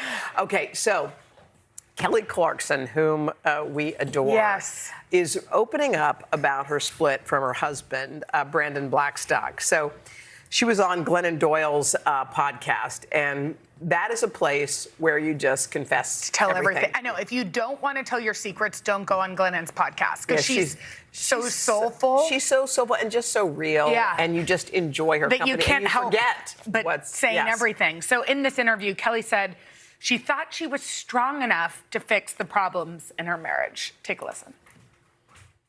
I can do this. I can handle so much. My ego is like, I can control my actions. I can control my reactions. I can do this and I can reach this person and I can get through and it becomes a little bit of your ego that gets in the way. And also, if I'm being completely honest, we don't want to do what we saw done. You know what I'm saying? Like, I'm like, I don't want my kids to be those kids at school. Yeah. What she's saying there at the end is her parents were divorced and she didn't want her kids to have that feeling of your parents not being together. And I think it's interesting. She was talking about her ego getting in the way. I mean, I kind of see it differently for Kelly. I mean, I understand what she's saying, but she to me is the ultimate optimist. And she always has since we've known her, which has been forever. Yeah. So when you are optimistic, you think it's going to be okay. Yeah. You actually think you can fix it. Yes. Because you've been a believer, and she's proof of it. With hard work, you can make things better and happier. And so she was probably thinking, well, if I can do it at work and I can do it here, I'm sure that And I can do it with my kids. Yeah. I'm sure I can do it with my husband and will it to be a better relationship. And what's so interesting is that her optimism won't change another person. Do you know what I mean? Yeah. It's like at some point she probably realized, we have no idea what happened in her marriage, but oops, you cannot change other people. Right, you can't cheerlead them into a life that they want. It's either they're going to choose it with your encouragement, or they're going to say that's not the way it's going to be. I mean, and ego is such an interesting word. Yeah. I feel like, especially now, I sort of look at it as with a negative connotation, and there's nothing about Kelly that's nothing. She's honest and transparent and lovely and optimistic. So it was like she just was like, I am strong. I'm going to work on this. But if two people aren't working on a relationship, and I think too, you do think that because look, when you're raised up, your parents believed in you, and then you believed you could do something. So it's like that philosophy. Well, if I just believe in this person enough, maybe they'll have the confidence and the courage. But it's like we were talking about, you can't really give someone that. You could cheer them on, and you could want it to work. And I do think this was a piece of advice that a therapist that we both love gave me once. Yeah. She said, be in the relationship what you would want. Yeah. So, for example, if you come in late, and the person's sleeping, what would you want to happen? You'd want to tiptoe in and quietly leave. Be what you would want. Oh, that's good. So if your husband's coming late from a work, leave a water bottle and a little Post-it note. Do sweet things, because then that will rub off and they will do the same. And they'll do the same. And it's so true. And it's also with kids, and that was a loud. So this is a problem with our studio. We hear loud noises People coming having from all a grand old directions. time. I also think another thing that we all do at some point, whether it's in a relationship or with friendships or other relationships, is when someone walks into a room and they're in a bad mood, let's pretend, and then you immediately think, well, what did I do? Yeah, totally. What happened? Totally. What do you? And they have their own trip. Totally. Whatever happened was their trip. So often we're trying to go like, well, what was that about? I didn't do anything. What, did I say Totally. something? Yeah. Did I do? It's like, no, I had my own day here. So I think when you get really mature, which we're all working on, you realize that person's going to walk into the office in a funk. It's not because of you. It has nothing to do with They're you. not thinking about you. You're the last person on their mind. you. They don't even know you're in the room. No, but hardly. isn't that the most freeing? And it is something you don't know when you're young. And maybe we should teach our kids that because once you realize, like, if a friend gets grumpy at something, it's not your. It has nothing to do with you. You think it does, but you're like, wait, what's going on here? And sometimes, let's pretend it in the weird time it did. You can say, is there something that I did or said that bothered you? No? Okay, well then you have your space, you do your thing. Yeah. But it is weird. That's that's such a ego. freeing. I must be doing something because everyone's in a grumpy mood. Totally. It's like, no. You're not on anyone's mind. It's true. Well, this is such a freeing, wonderful thing to realize. Think about your own life. Yeah. How preoccupied you are with your work, with your kids, with your family, with your friends, whatever it is. Yeah. You're so preoccupied with your own stuff that you're not worried about other people, you know, in a weird way. Right. You know, or of someone's course like, you didn't call me back, are you mad? I'm like, oh my God, no. I'm not mad at all. It has nothing to do with you. Right. I just got But buried. that's such a freeing thing because then you realize it isn't, if somebody leaves you out, if somebody says something that's kind of harsh, it isn't about you. It isn't about you. We're in. All right. Okay. By the way, Kelly, her album, which I can't wait for. My gosh. Drops next Friday. Yo. And guess what? She's going to join us next week. Next week? Let me tell you. Do you Kelly, think we could sing with her? I'm sure she would let us because she's nice. Anybody who's on her set, usually they're musicians, she sings with them. She sang with, I think it was Garth Brooks. I was dying. I loved that. And you know what she does? She lets them sing and then she comes in with a harmony that you just want to start crying. It's true. Do you know, and I think you do know this, I wrote a children's book a while ago called I Love You Since Forever, and I showed it to Kelly and I go, I'm going to ask you something weird. Will you sing my book? Do you know what she did? She sang it. She sang my book. Wait, when did she do this? Can you guys pull it up? I'll do it. Just stay right there. Wait, Are and we it live, became or is the it- song? Yeah. Are we live? Yeah. Okay, wait, hold on. I just want just 1 second. Wow, Hang are on. we live is always one of my favorite questions. Are we on? Here it is. Listen, you're not going to believe it. She sang.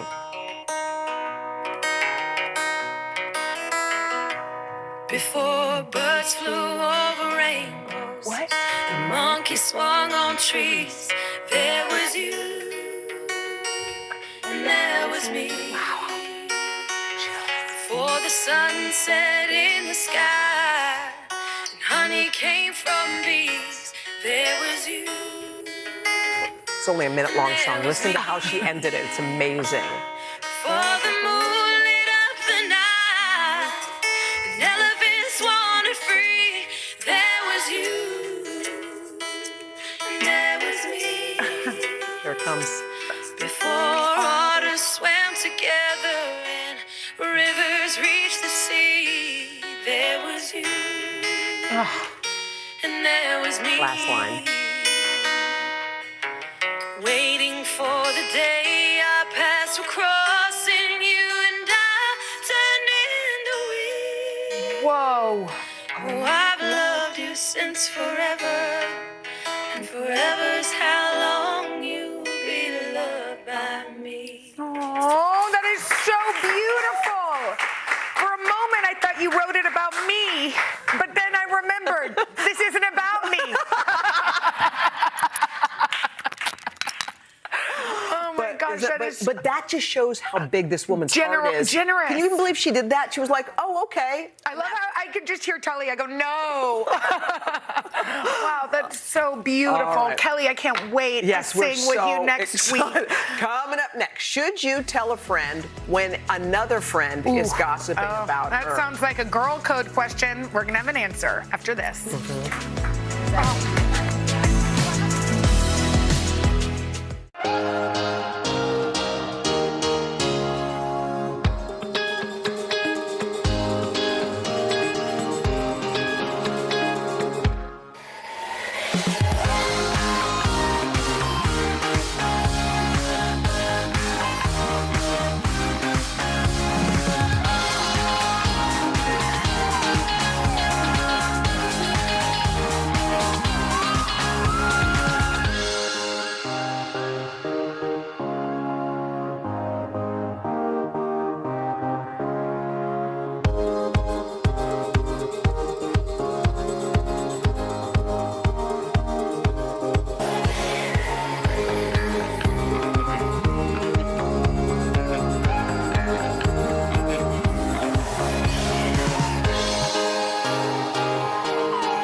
Okay, if you have questions about your female friendships, we've got answers. That's right. It's time for another edition of Girl Code. All right, first up.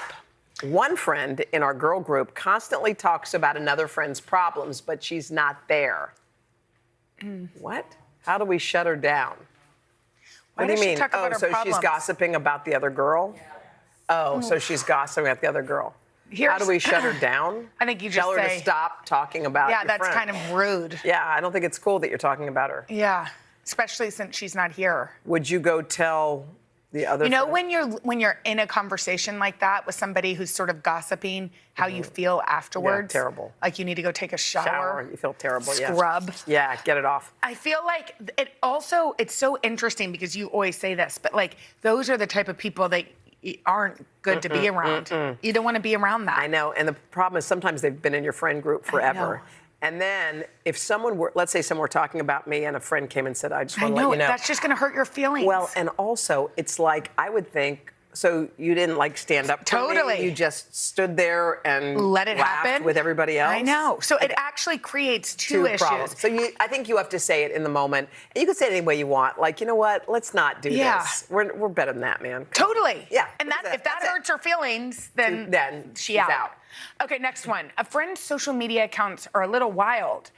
I've heard other moms in our friend group talking about it. Yo, why? I don't understand. What is happening? Gossiping about other people. Girls are not like this. How do I tell her? By the way, I want to say that. I want to underscore what you just said. Yeah, women aren't like this. People always categorize women as, oh, we're gossiping. I actually don't see I don't that. either. And I don't, like, I feel like I've been in many friend groups over the course of many years. Yeah. And every now and then, I'm not saying it doesn't happen. It's not the norm. No, and there are obviously issues that arise in everyday life. Yeah. But sort of the real housewife formula of women talking bad about other women does not exist in my life. Mine either. Thank goodness. And you know, here's the good, as Tracy Ellis Ross says, you get to choose. Like, you're the chooser. You can decide who's in your friend group. Totally. You don't have to just say, oh, well, this has been my group forever. Yeah. Because I was reading this thing about a lobster.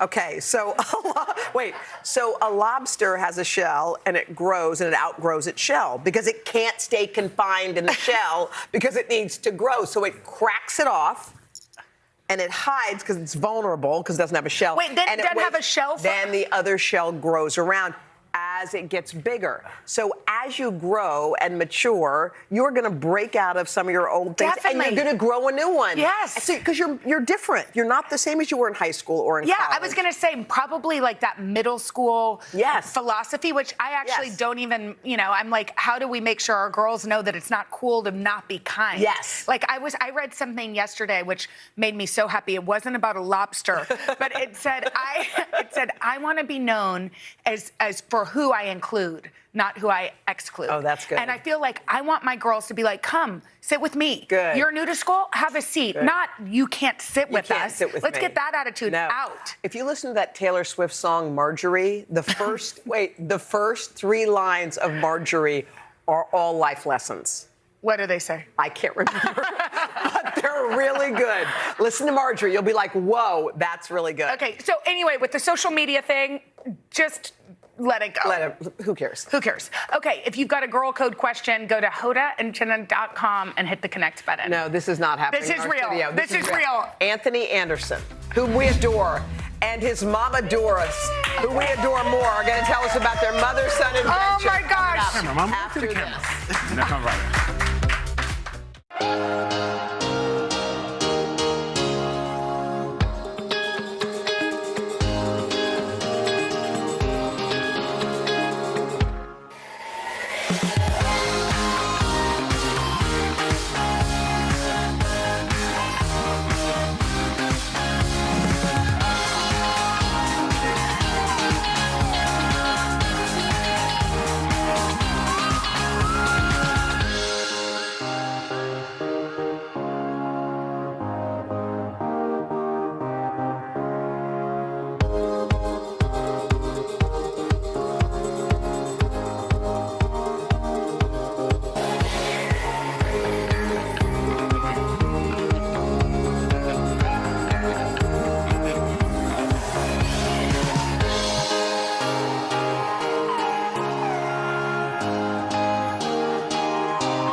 Actor and comedian Anthony Anderson is someone who always makes us crack up, but let him loose in Europe and with his mom, and you know you're in for a wild ride. Okay, they traveled all around for 6 weeks for their new e-show, Trippin' with Anthony Anderson and Mama Doris, and they stopped off in England for a lesson in etiquette. Take a look.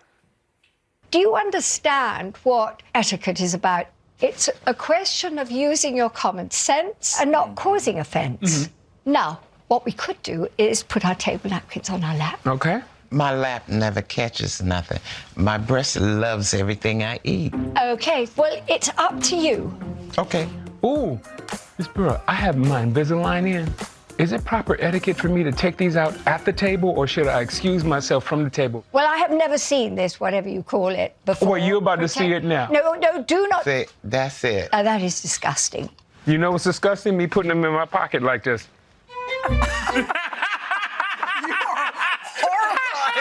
Hold on, wait a minute. Wait, you're Invisalign. I just took them out before the interview started, too.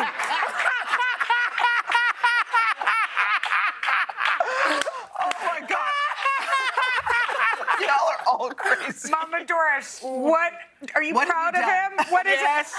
Yes. Okay, you told us in the pre-interview that you knew from the time he was 5. Yes. He was going to be an entertainer. Yes. Why is that? Cause every day he wake up and he think of, how can I embarrass my mama today? I would not think that. Mama, in there right there. You don't have to yell at him. I just talk loud, and you know it. Bring it down. Mama, you have a microphone and everybody can hear you. Okay. All right. Do you like when he speaks? Do you like that? It's sometimes. Hold it. It's how I was raised. That's how we communicate. Oh, that's it? I know it's not your traditional mother-son conversation, but that's how we talk.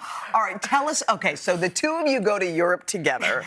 What could possibly go awry? I'm sure a million things. So what was the adventure like? What was your adventure? My teeth fell out. Your teeth fell just out. walking and the teeth fell out. Where were you? The crown fell Her out. whole tooth fell out. Really? Yeah. What country Were we in Rome? Yeah. Yeah, we were in Rome. Yeah. Yeah. Yeah, we were in Rome, and she came back to the hotel, like, Ernie, baby. I was like, what? She said, yank it out my head. So I yanked her whole tooth out her head. Oh my on gosh. camera. Yeah. Yeah, On camera. On camera. Look, that was back in November. It's still missing. Don't show him, no, mama. Don't show him.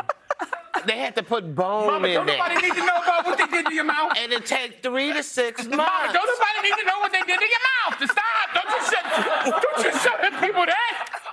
It ain't my fault. No, Take that long. It takes a long time. Okay, Anthony, what would you recommend we all go on a trip with our mom to Europe for 6 weeks? Not if Girl, you will have a ball. Really? Did you have a ball? Yes. And you forgive him for some of his bad behavior? Yes. I didn't have any bad behavior. I took you on a beautiful vacation for 6 weeks throughout Europe, Mother. He got mad at me because I didn't want to grow grapes. You eat them every day. Why you don't want to grow them? I don't want them vines all over my fence. He couldn't understand. I don't want to grow no grapes. She doesn't want to grow grapes, everyone. Anthony, we know that you're the entertainer, but Doris, I feel like you were born to entertain. I'm natural. He need a script. Did you always want to be an entertainer, by the way? Yes. But she's a horrible actress. No, I'm very good. You are? You actually seem good. I am good, girl. So are you getting parts?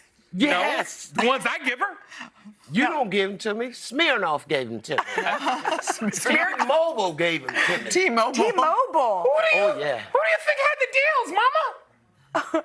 I'm better than you. I'm funnier than you. All right. Wait, now I heard your mom is also very into bingo. Oh, yes. Yeah, oh, yeah. Can I tell you a story? Yes. 6 days a week. 2 things. I'm headed to Africa to shoot a movie for 3 months in Africa. She won't come because she has a bingo tournament. And I invited her to the White House while Obama was in the White House. She turned down the trip because she had a bingo game in Vegas. Wait a minute. Mama, they right there, don't yell. You do not call me at the last minute. It wasn't the last minute, It Mama. was 18 hours before It the wasn't, trip. Mama. You have a pass. 18 Secret hours. Service had to check your pass to But make he sure you didn't were let good to go me to know. the White House. He didn't let me know. They had to do a background check. He called me 18 hours South before. side of Chicago, Mama. They had to figure some things out with you. Me and my friends, we don't have money like Anthony. You didn't need money to come to the White House. Mama was the East End. Shut up and let me talk. Okay. So me and my friends, we saved up. We got to save. Mama said $200. Shut up. So we saving 6 months to go on this big trip in Vegas. Right. They gave me the money, okay? I'm putting it in the bank in my name. Yeah. He called me 18 hours for the trip, and they was looking like little puppy dog. Oh, we understand, but they all, I couldn't let my friends down like that. You had to go to the bingo. I knew I'ma need my friends later. You let President Obama down. First words out of his mouth when I got to the White House. Where's your mama, Anthony? Shut up. I said, bingo. Hi, Obama. Bingo. Look here. I haven't met none of the other ones. That's why you supposed to meet this one. None of the other ones. So I don't even feel bad. I said, hi, Obama. Hello, Michelle. And the kids. But you can't call me at no 18 hours before. 18. Okay, Mama. 18 hours, maybe 12. Okay. But I can call you 12. I can call you 12 minutes before bingo and you show up there. In town? Yes. I'm gonna do some bingo. Wait, Oh my God, this is gonna be. We don't even know what's happened. But we're so into your show. I know, we can't wait to watch it. Yeah. But Anthony and Mama Doris, they're sticking around for a travel edition of The Great Debate. I'm a little scared right after this. You should be.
All right, we are back with Anthony Anderson and his delightful mom. We've fallen madly in love with Doris. They have a new series on E! It's called Trippin' with Anthony Anderson and Mama Doris. You guys, you have to watch it. If it's anything like this commercial break, you're going to be laughing.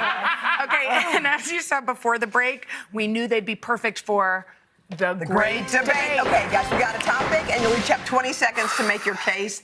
Hit your bell, and we'll choose the winner for each one. So you make your case, hit your bell, and then it's the other's turn. All right, here's the first topic, okay? This is for Anthony. Well, yes, Anthony starts. Taking your shoes off on an airplane. Let's Anthony? put 20 seconds on the clock. Go. You should never take your shoes off on an airplane. 1, for sanitary reasons. 2, they might be funky. But 3, if you have feet like my mother who doesn't have toenails. My mother clipped all 10 of her toenails off her feet and paints the top of her toenails to give the illusion that she still has nails. So no, you should never take your shoes off on a plane. All right. Oh, okay. Doris, Mama Doris. Now you do the opposite. Why? Yes, you can take your shoes off on a plane, long as you got socks on. Ah. Okay. Now, getting back to Andy's question, he a lie. I did not pick all my toenails off. How many? How many? I went to Kai's and got them professionally taken off. But are they off? Yeah. Are you wearing socks right now? No. Okay, then take your shoes off. All right, so the winner is... Oh, I hate to do it. But this one has to go to Anthony. One for Anthony. Anthony. One. Don't worry, Mama Doris, we got more. Here we go, our next debate topic. Sharing a hotel room as an adult son and mom. Yes or no, Mama Doris? No. I don't want to see his old rusty This is a family show. This is a family show. rusty butt getting out of the shower. Yeah. No. And he got ugly feet, too. Oh, my God. All right. He farting all Okay. Hit the bell. Thank you. Thank you. Thank you. Okay, Anthony, you have to take the position that it is, in fact, a good idea to share a room with your mother. It is a good idea to share a hotel room with my mother because my mother has been without a man for 11 years. And I refuse to call a stranger daddy. So I need to know the comings and the goings of the people she has in her room that's adjoining mine. Enough said. All right. Sorry, we're going with Mama Doris. It was the word rusty butt that got me. All right, here we go. Last topic. Planned itinerary versus winging it. Anthony, you're up first. Winging it. I'm an adventurous person. I throw caution to the wind. And if we're going to go to Cape Town, Mama, you don't make a plan. You just go. All right? You just go to Africa. And you go to the 56 different countries that they have in Africa. And you have fun. You don't plan anything. You go on a safari. You see the little kids. You buy things. You have fun. No plans needed. All right. So I guess you need a plan, Mama Doris. Yes, you don't call me at no last minute talking about going to no damn Cape Town on a safari. I'm scared of birds, let alone a monkey run across my path. No way. And the Obama thing, you called me at 12 hours before the plane landed. No, hi Obama, but I'm sorry I missed you, but you can't call me at the last minute. You can give it to my mama. Give it to my mama. Yeah, we have to. We have to. Sorry. Mama. Mama Doris, you are a star. I know it, baby. I know it, baby. Tell him. Wait, Mama Doris needs a late night show. Yeah. Yes, I do. I do. No, you don't. Yes, I do, because I like to cuss. Yes. Okay. Trippin' with Anthony Anderson and Mama Doris premieres with back-to-back episodes on Thursday, June 22nd. I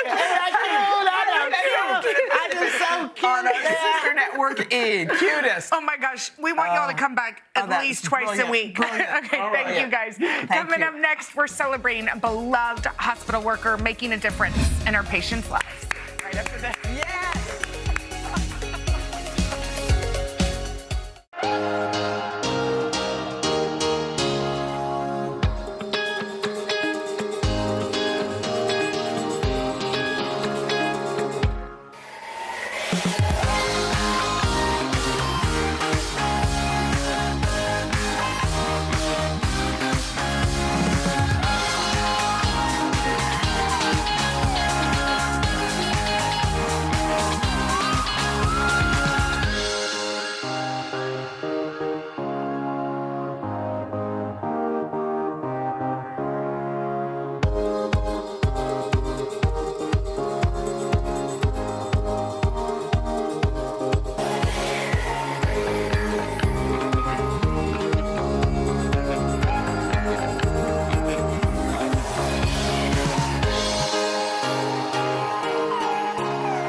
Now to an incredible story that will make you feel good today. It's about a woman named Peaches who works at the Cleveland Clinic, spreading warmth and kindness wherever she goes. We're going to chat with her in just a minute, but first, a look at how she is impacting patients' lives with a golf cart and a smile. Meet Peaches. Hi, Chris. I'm Peaches. To some, she's Patrice Houston, but on the skyways of the Cleveland Clinic, she is simply known as Peaches. I've been Peaches all my life. When I was born, my father looked at me and said, she has a fuzzy face and rosy cheeks. I think I'll call her Peaches. And where you headed today? I love helping people. Always been a part of me. I think that's my calling. 22 years ago, Peaches' daughter, Latrice, urged her mom to apply to be a patient transporter at the Cleveland Clinic as a way to give back to the hometown she adores. She loves coming here. She loves coming to work. It's hard to say that it's work. And we're going to the garage, right? Okay. Peaches is just an extension of the medical staff here because you feel safe, you know, when you see that same face day in and day out, and it's always got a smile on it. This time we'll go for peach cobbler. You got it. Every day she come to work and she's cheerful. She never down. She's like the mom of this place. She does it all in the trusty shuttle she named Bessie. I call myself the Cleveland Clinic Uber. Bye-bye. See you later. Everyone here is here for a reason. And when they're here with me, I want to make them comfortable and let them know everything is going to be okay. From dropping off patients at follow-up appointments to escorting them to the cancer center, Peaches is there to help make their quarter-mile journey a little less scary. You come up here, you feel lost. She'll just tell us how her day is and how ours is. It kind of relaxes us. She goes fast. There's a lot of anxiety, believe me. It is a big comfort. And she's such a light, a shining light. And shine she does with more than 40,000 rides over the course of her career. Her impact is immeasurable. You're dealing with folks that are not having the greatest of days, and that just never affects the smile on her face. You know, her ability to just kind of roll with that and then help brighten that person's day to where by the time they're done, you know, with their interaction with Peaches, they're no longer having a bad day. We don't know what the patients are going through. I just want to let them know I extend my heart to you. For Peaches, she gets as much from the patients as they get from her. The impact that the patients have on me makes me humble and make me grounded. I don't like what I do, I love what I do. So I can't imagine myself anywhere else but here. Bless you. And thank you, and bless you too. We are delighted. We are so happy to have Patrice Houston, Peaches, with us today. Yes. Boy, you are such a bright light. I can see what you're giving to all the patients. What do you get by taking care of them? You know, it just makes me proud that I can make someone happy, and it's just me, it's what I do. You know, I think sometimes we forget about all the helpers. Mm-hmm. They come in so many different ways. You know, you drive a golf cart, but you also see people at their worst times and their best. How do you try to spread joy? You know what? With a hug. I spread my joy with a hug. I extend my heart and give them a hug. Because sometimes I need a hug, you know? Yeah. So I think it's really cool because you can see how scared you are when you enter a hospital. We all know it. Exactly. And there's not usually someone to comfort you in that way. It's like, go to this place, get that test, and you even share your own stuff with them. This is how I'm feeling today. I can tell how you put those patients at ease. Do you recognize that? I recognize it because I've been there before myself. I've been a patient myself. I walked in a hospital and I was literally scared. So I know that feeling, so I extend it to the patients. Well, do you ever take time off? Yeah. No. You never. When was the last time you had a vacation? Last year, I went to Orlando with my grandchildren. Aww. Yes, but I try to go somewhere every year, but I haven't been anywhere lately. Okay. Well, we think it's finally time for you to take some vacation for yourself, okay? What about this? We are sending you on a Mexican vacation. You and a guest, 5-day, 4-night stay at Secret's Milkshake, Playa del Carmen. It's 5 days. It's a luxury all-inclusive all-inclusive resort. You get to enjoy the beach. See it right there? The beaches, the pools, activities, and you and your guests get to enjoy a spa treatment of your choice. And round trip airfare. You're getting it all. You're going on vacation. That's what the doctor ordered. Yeah, exactly. We love you, Peaches. Oh, thank you. I love you more. We love you. Congratulations, and thank you for everything you do. Thank you so much. You're All amazing. right. Coming up next, we're throwing a summer soiree. Our friend David Burtka, he's going to share a few of his favorite cocktails and party tips right after this. We know who you're going to take with you. Yes.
Tis the season for summer cocktails, so invite your friends over this weekend, because you know what?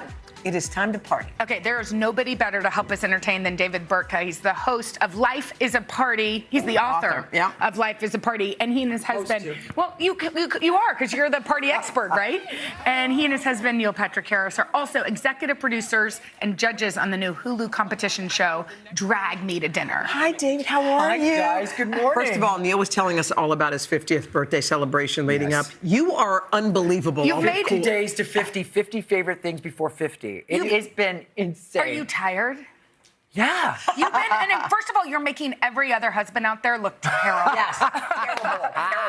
Terrible. Take a tip. I'll write a book about that.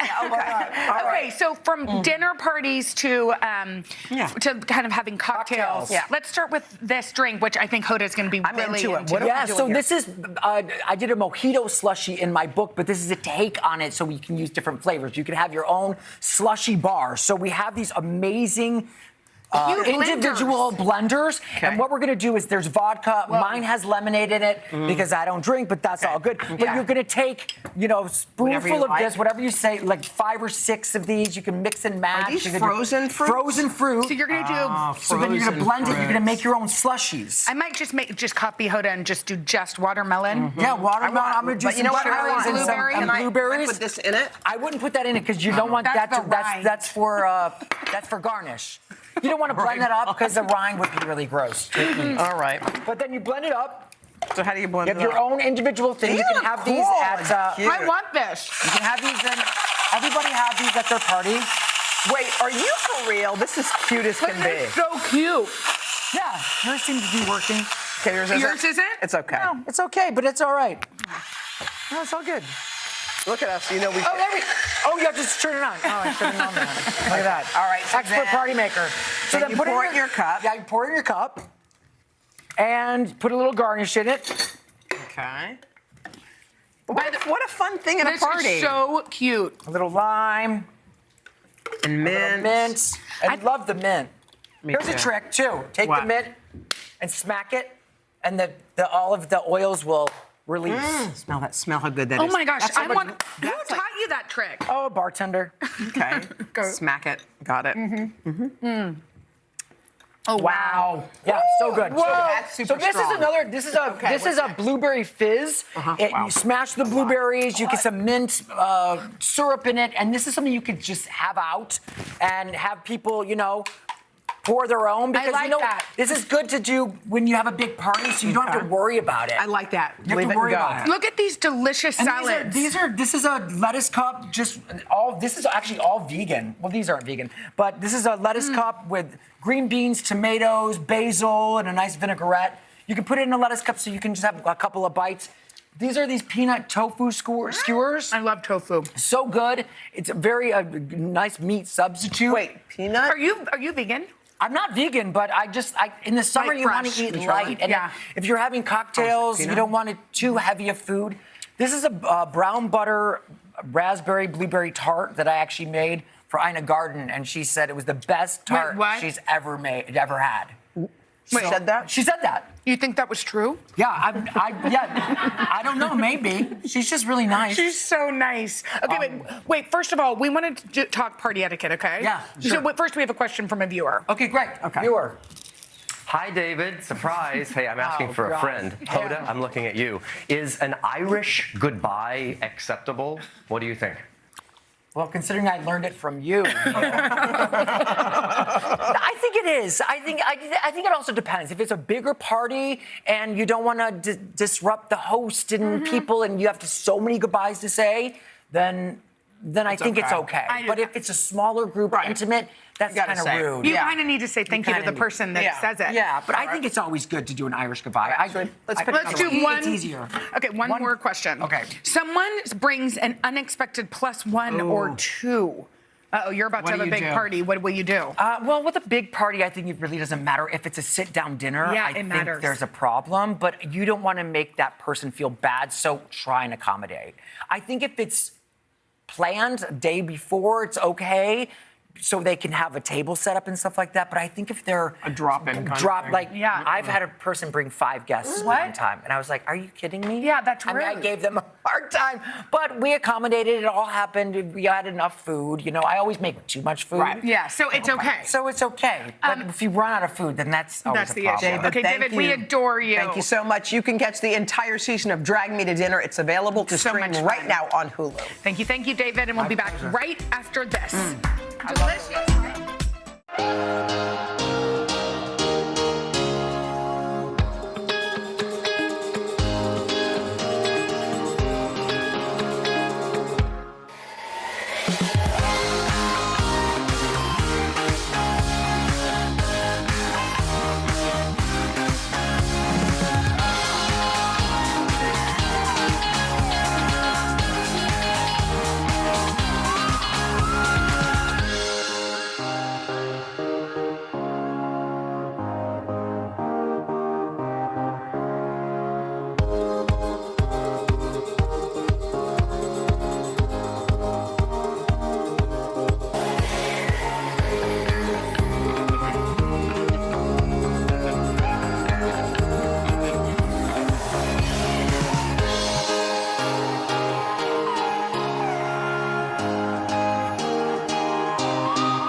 Tomorrow, performance by Chance the Rapper. That's going to be awesome. And Project Runway stars Kristen Siriano, Nina Garcia, Brandon Maxwell, and Elaine Welteroth. Plus Father's Day grilling with Matt Abdu. Oh, doesn't that sound fun? Yo, it's Wednesday. Oh, I like when you do that.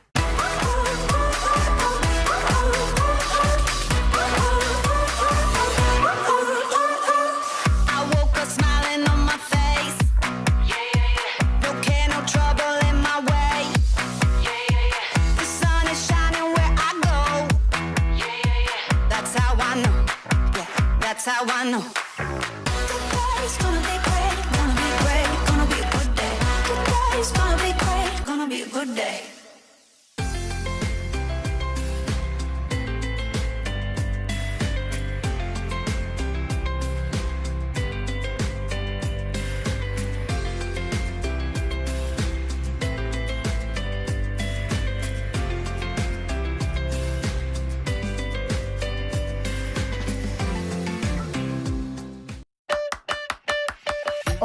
Oh, pie there.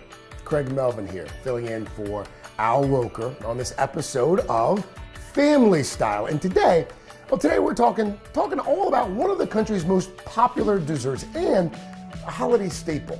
We're talking about pie. And as a Southerner and a pie lover, pecan here, it's my favorite, not pecan, pecan. So this assignment was almost too good to be true. From our Thanksgiving tables to our 4th of July barbecues to Christmas and the winter holidays, pie is central to so many of our celebrations. Homemade or baked at wonderful shops like this one called Michelle's Pies in Connecticut. Americans sure have strong feelings for pie. See what I did there? But how did we become a nation of pie people? Join me as I slice into the significance of this iconic dessert and piece together how and why different pies are so important to communities across this country.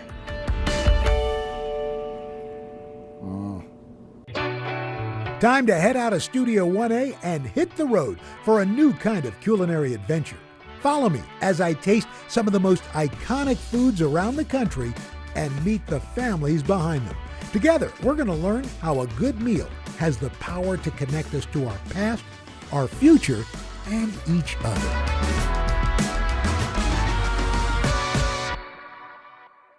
Yes, pecan might be my favorite, but this is my second favorite. I'm a huge fan of a good old-fashioned sweet potato pie. And I'm not alone. For millions of Black Americans, making a sweet potato pie is a meaningful tradition this time of year. And in Minneapolis, one woman stopped selling her highly sought-after sweet potato pie, and with the help of her family, started giving them away for free. Now, through her nonprofit, she is bringing generations together to bake and then gift her tasty pies. It's a recipe for spreading love and creating meaningful connections. You could say they're baking the world a better place. Here's to the joy of our Blackness, our beauty, our energy, our power. Yeah. Just being able to come together in unity. Onward. Onward. That's Rose McGee, the founder of the Sweet Potato Comfort Pie. On a fall morning, a group of women gathered at her home just outside Minneapolis. I appreciated young Brittany Wright approaching me and saying, Miss Rose, you really should teach us young women how to make sweet potato pie. I'll just take a little piece of the shell itself and just slide it in there, and that'll pull it right out a lot easier than trying to use a spoon because it's thicker. Passing a tradition from one generation to the next. Mama Rose is really good at bringing people together, making them feel welcome and having a sense of belonging. And so I thought it'd be really cool on my birthday to bring a bunch of women together, sharing experiences, learning how to bake pies, learning something from the African American tradition. Each attendee will be making 3 pies to share with their community. 1 to keep, 1 to gift to an elder, and 1 to gift to someone younger than them. Once we got the first batch of sweet potatoes boiling, I started exhaling.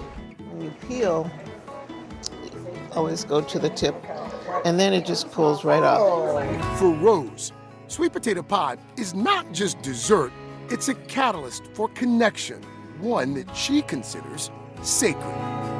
It seems like it's all about the pie, but really the pie just happens to be the sweet spot that brings people together. I used to sell the pies years ago. No idea that one day I would feel compelled to give them away. Not to sell them, but to give them away. I started Sweet Potato Comfort Pie in 2014, not really realizing that that's what I was doing. After the killing of young Michael Brown in Ferguson, Missouri. And I was sitting there watching television, like felt this calling. I obeyed that calling and made about 30 pies, packed them in my car, and my son Adam drove down with me. But what I discovered was people wanted to be heard and listened to. They wanted to feel that they were being respected. So I took that to heart and brought it back home. Back in Minneapolis, when George Floyd was killed, Rose stayed up all night baking pies to take to the memorial site to help her own community heal. And I didn't know what to do except make some pies. And that's why I know it's not just about me. It's bigger than that, Is anybody really going to respond to that? And people do. The organization's mission is to strengthen and cultivate relationships with the solidarity and story sharing that is part of making and receiving the pie. I'm not trying to over-emotionalize anything, but I will say, it's something when people allow you to feel purpose and allow you to see beauty within yourself. The sweet potato pie we know today was inspired from West African cuisine and dates back centuries.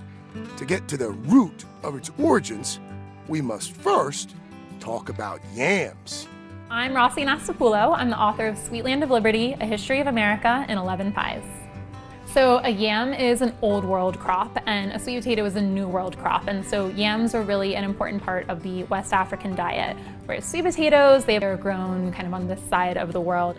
In the United States, sweet potatoes grew abundantly in the South.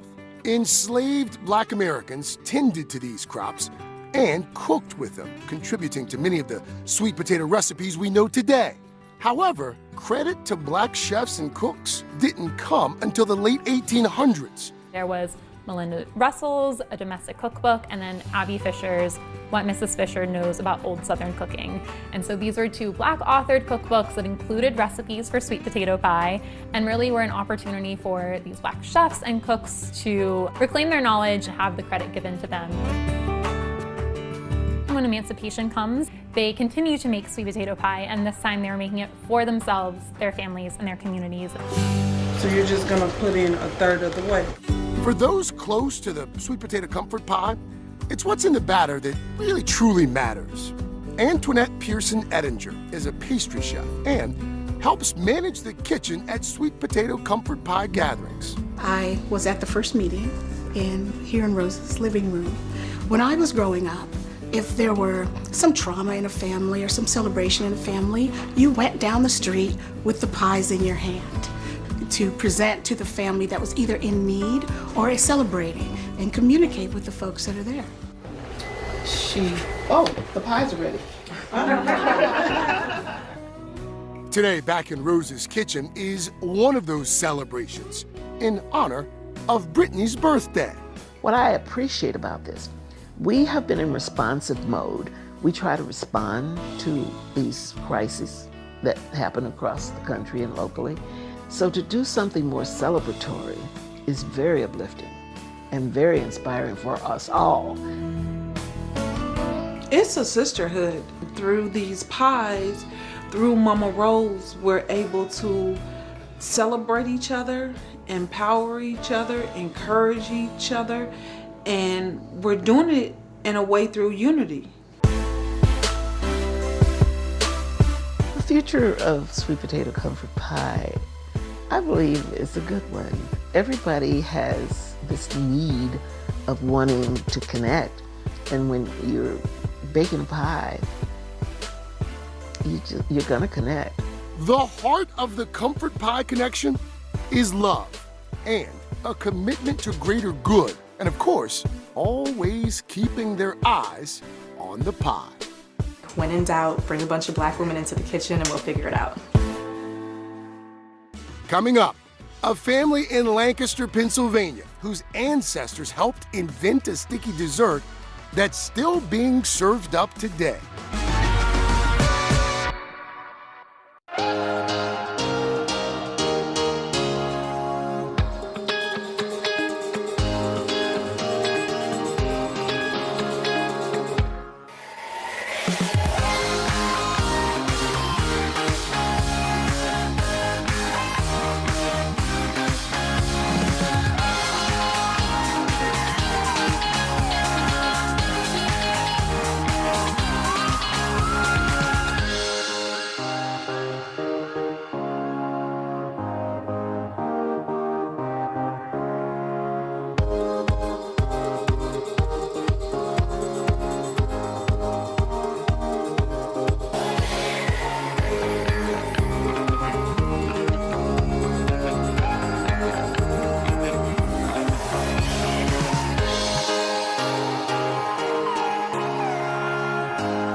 And welcome back to Family Style. And another pie rich with history and a little sugar as well. Some say the origin of this pie, known as shoofly, can be traced back to a cake, specifically the Centennial Cake.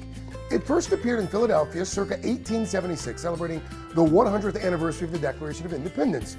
And while the exact origins of the shoofly pie are lost to time, no matter how you slice it, it is a true American original.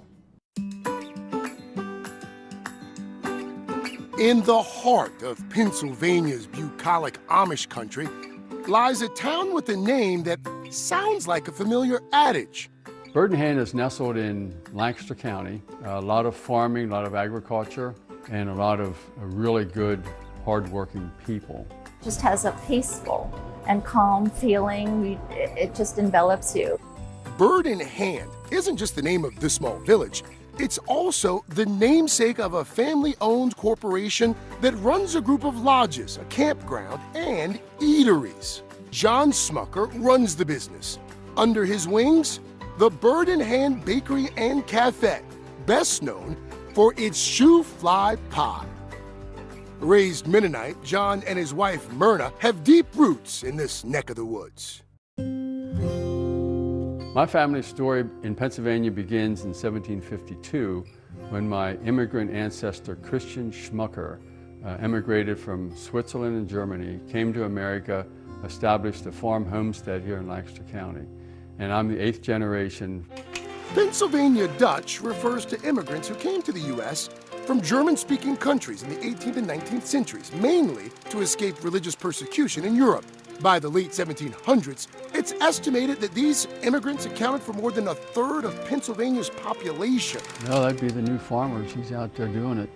John's ancestors, along with countless others, brought with them new types of cuisine and helped invent that sticky dessert that's famous in this region, shoofly pie.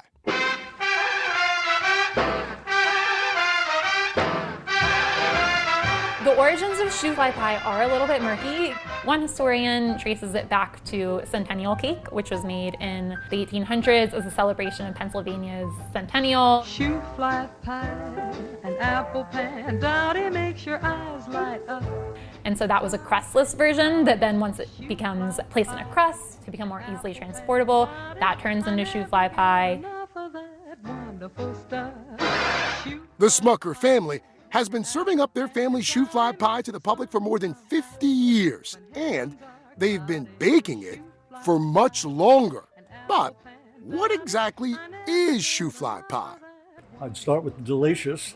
The topping is different, so it's not so sweet pecan pie with no pecans. Shoofly pie is a type of molasses pie. It's really a product of Pennsylvania Dutch cuisine, and it's distinguished by its inclusion of streusel, which is very classic to those types of European cuisines. On the frontier, they had a limited amount of ingredients, a limited amount of resources, and so one of the products that they would have had was molasses, and molasses was stable.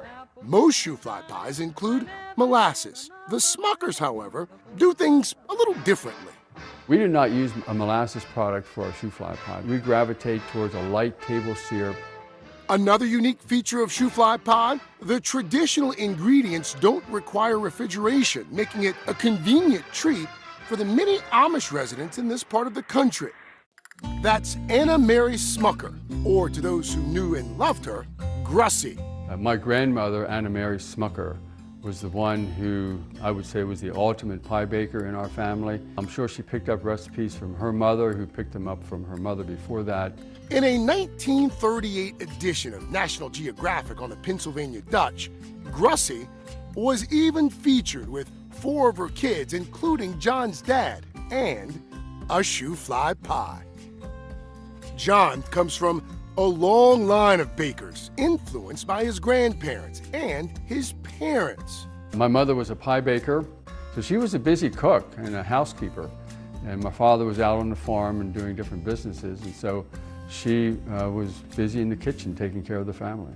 In 1970, John's father, Paul, opened the family's first restaurant. There, they started serving the family's signature pie to locals and tourists. In the mid-'80s, John opened another nest for foodies, Bird in Hand Bakery and Cafe, just to keep up with the soaring demand for their baked goods. Pumpkin pie, shoofly pie, and cherry crumb pie. I just love pies. The pies here are all made from scratch, including the ooey gooey wet bottom shoofly, using Smucker's recipe that's been passed down for generations. And apparently, this pie isn't just for dessert. I have it for breakfast, lunch, and dinner, not necessarily every day. What's delicious on the plate first needs to take shape. And we like our shoofly pies to be sweet and smooth. There are two main components, the goo and the crumbs. The wet filling is made with hot water, light table syrup, light brown sugar, baking soda, and eggs. It's stirred with a canoe paddle-sized kitchen tool. So to us, the goo is one of the most important features of the pies. That filling is poured into a homemade pie crust. The pie's signature crumb topping is made with pastry flour, light brown sugar, cinnamon, salt, and shortening, which is combined in a large mixer. Crumbs go on top, and then this goo is down below in a layer that's about 1/2 inch thick. When we bake it, the crumbs work down through into the pie a bit and help to create what I call that middle layer. Back when Grussie made her pies, she didn't shoo the grandkids away. She just let us dig in. After about an hour in the oven, the pies are cooled, covered, and carried right from the kitchen to the bakery.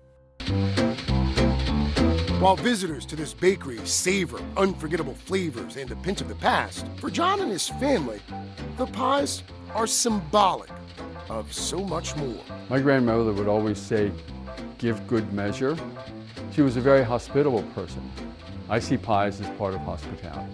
These folks are proudly carrying on a unique Pennsylvania Dutch tradition here in the land known as Bird in Hand. Coming up, a New York City baker's quest to bring back a long-lost Christmas-time pie.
Pie today, gone tomorrow. That's what seemed to be the fate of a beloved bygone Christmas-time pie. It was popular for, well, a New York minute. Well, I guess a few decades to be exact. But today, one bakery in New York City is bringing back this long-forgotten chestnut, rum, and cherry creation called Nestle Road. It's not your traditional pumpkin, apple, or blueberry dessert, but it is a treat that many older New Yorkers probably remember from childhood. Served up with a slice of nostalgia and a memory of decadent New York. Our motto at Petey's is damn fine pie for damn fine people because we're just so proud to be a New York business. Pie has been a part of New York's culinary history the entire time, and we just wanted to elevate it the best we could. I'm Petra Paredes, and I am the owner and head baker of Petey's Pie Company. Petey's Pie, named after Petra's childhood nickname, has been serving up damn fine pie since opening in New York City in 2014. We opened up the Tuesday before Thanksgiving. We sold like 100 pies. And then the next year, we sold 1,000 pies. This past Thanksgiving, nearly a decade after opening, Petey's sold 10,000 pies. The big holiday rush isn't new to Petra. She grew up pulling all-nighters before Thanksgiving in the name of pie. Pie's been part of my life since I was born. I was born into my parents' bakery. They have a bakery called Mom's Apple Pie Company in Virginia, and I always spent my Thanksgivings working at their shop. They are still in business, and they still do tremendous Thanksgiving business. Petra inherited a love of baking from her dad. My dad is really obsessive about quality of ingredients, and that's something that I have learned from him, to just be really focused on flavor and on like the texture and balance in a pie. Petra left the family pie business and moved to New York City to pursue a career in teaching. It was at the end of my first year of teaching that I met my husband, Robert. Seemingly against all odds, it was poker that brought Petra back to pie. He, interestingly enough, was playing poker professionally at the time. He wanted a place to invest his poker money. And so I sort of half-jokingly asked him if he wanted to open a pie bakery with me. Robert didn't call her bluff. And he said yes. We'd been dating a few weeks at the time, and we spent the next 3 years planning it. Petey's menu offers the classics like apple, banana cream, key lime, and also a beloved bygone pie. The couple's love of culinary history led to Nestle Road's discovery and return. One of the things that Robert and I used to do as we were planning our business was we would look at the New York Public Library's menu database, which is really fun. And one pie that we kept seeing over and over that we had never heard of and never tried and weren't sure how to pronounce was Nestle Road Pie. It was on a lot of sort of mid-century menus from the 1940s through the 1960s. This elusive pie piqued Petra's interest. Stumbling across Nestle Road on these old menus was sort of like discovering a fossil or something. Petra saw this as a chance to bring back a piece of decadent New York. Her curiosity inspired a sweet revival. Nestle Road wasn't always a pie. It actually started as a frozen custard dessert in sort of the Victorian ages. A very decadent thing to have a frozen dessert before, refrigeration was widely available. It was like the most fancy dessert you could imagine. First off, it was named after a Russian diplomat by his private French chef. Not to mention its luxurious ingredients of chestnuts and liqueur. Years later, the Big Apple heavily influenced the evolution of this decadent dessert. It went from a pudding mold to a pie crust. It sort of transformed in New York City in around the 1940s by this woman named Hortense Spire. Baking the pies from her Upper West Side brownstone, the pie quickly gained popularity. She made pies for like all of the fancy New York City restaurants, all the steakhouses and all the fancy fish, seafood restaurants. The pie was a mid-century marvel. As demand grew and the pie became a New York City diner and sweet shop staple, many renditions no longer included chestnuts. By the mid-60s, it all but faded into oblivion. Nestle Road is one of Petey's holiday season offerings, but the supply is limited. Because it's so labor intensive, we can only make 80 over the course of the week. In creating her Nestle Road Pie recipe, Petra sought to honor the origins of the dessert. I wanted to bring that chestnut part of the flavor profile and bring it sort of front and center. My recipe is almost sort of a mashup of the sort of Hortense-inspired 1940s era and the New York diner 1960s era. All of Petey's pies start with the same crust. My crust is based on my dad's recipe. It pushes the limits with one ingredient. My crust recipe has like a 8-to-9 ratio of butter to flour, which is really high. Next up, preparing the chestnuts for roasting. I puree the chestnuts with sugar and with rum, and that is sort of the base note flavor of the whole pie. The filling's light, delicate texture is achieved using gelatin. It's sort of like a chiffon or like a fluffy custard kind of pie. The filling is then chilled. We did like a Swiss meringue. The meringue is folded into the filling.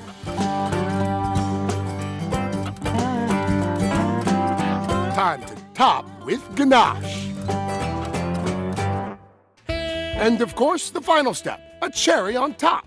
They're actually sour cherries. When I hear that somebody who hasn't tried Nestle Road Pie since the 1960s tried my Nestle Road Pie and loved it and just got a sense of nostalgia out of it, it really sort of brings a whole other layer of meaning into the work that I do. Outside of the bakery, Petra and Robert are raising 3 little pie people, with a 4th on the way. My kids are really into pie. They really love to eat pies.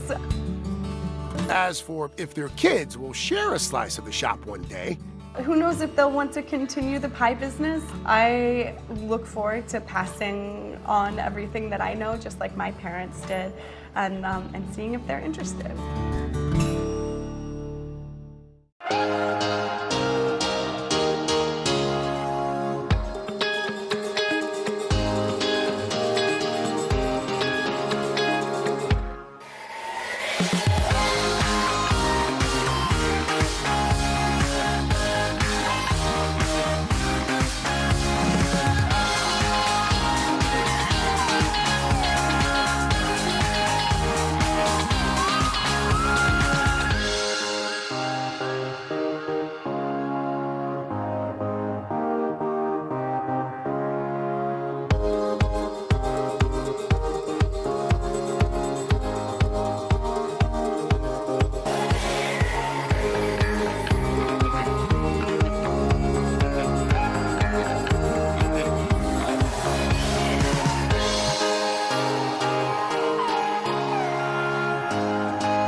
For most Americans, it seems that there's always room for pie, and the significance of that slice can adapt to circumstances, places, and people. Through pie, it seems we can more deeply understand not just our country's history, but our own sweetened memories.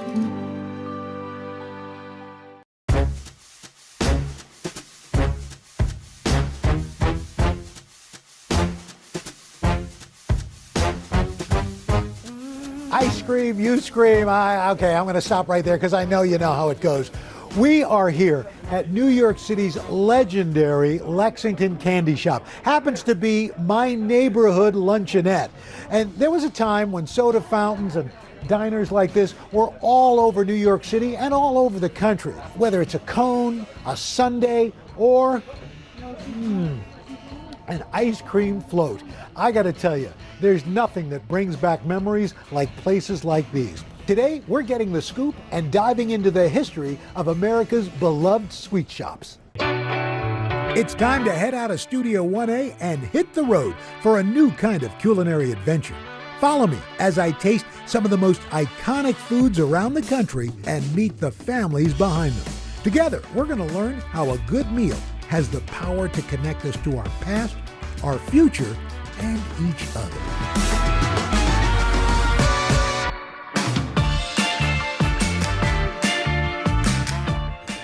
It's no coincidence that here at the Lexington Candy Shop, one of New York City's most iconic soda fountains, they serve ice cream from the city of brotherly love. It's Bassett's, the oldest ice cream company in America.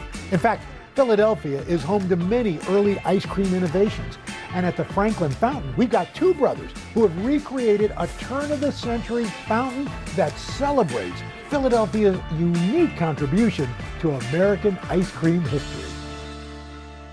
We're very proud to be called Soda Jerks. In the heyday of soda fountains, being called a jerk was a good thing. A soda jerk is someone that jerks the handle on the soda fountain.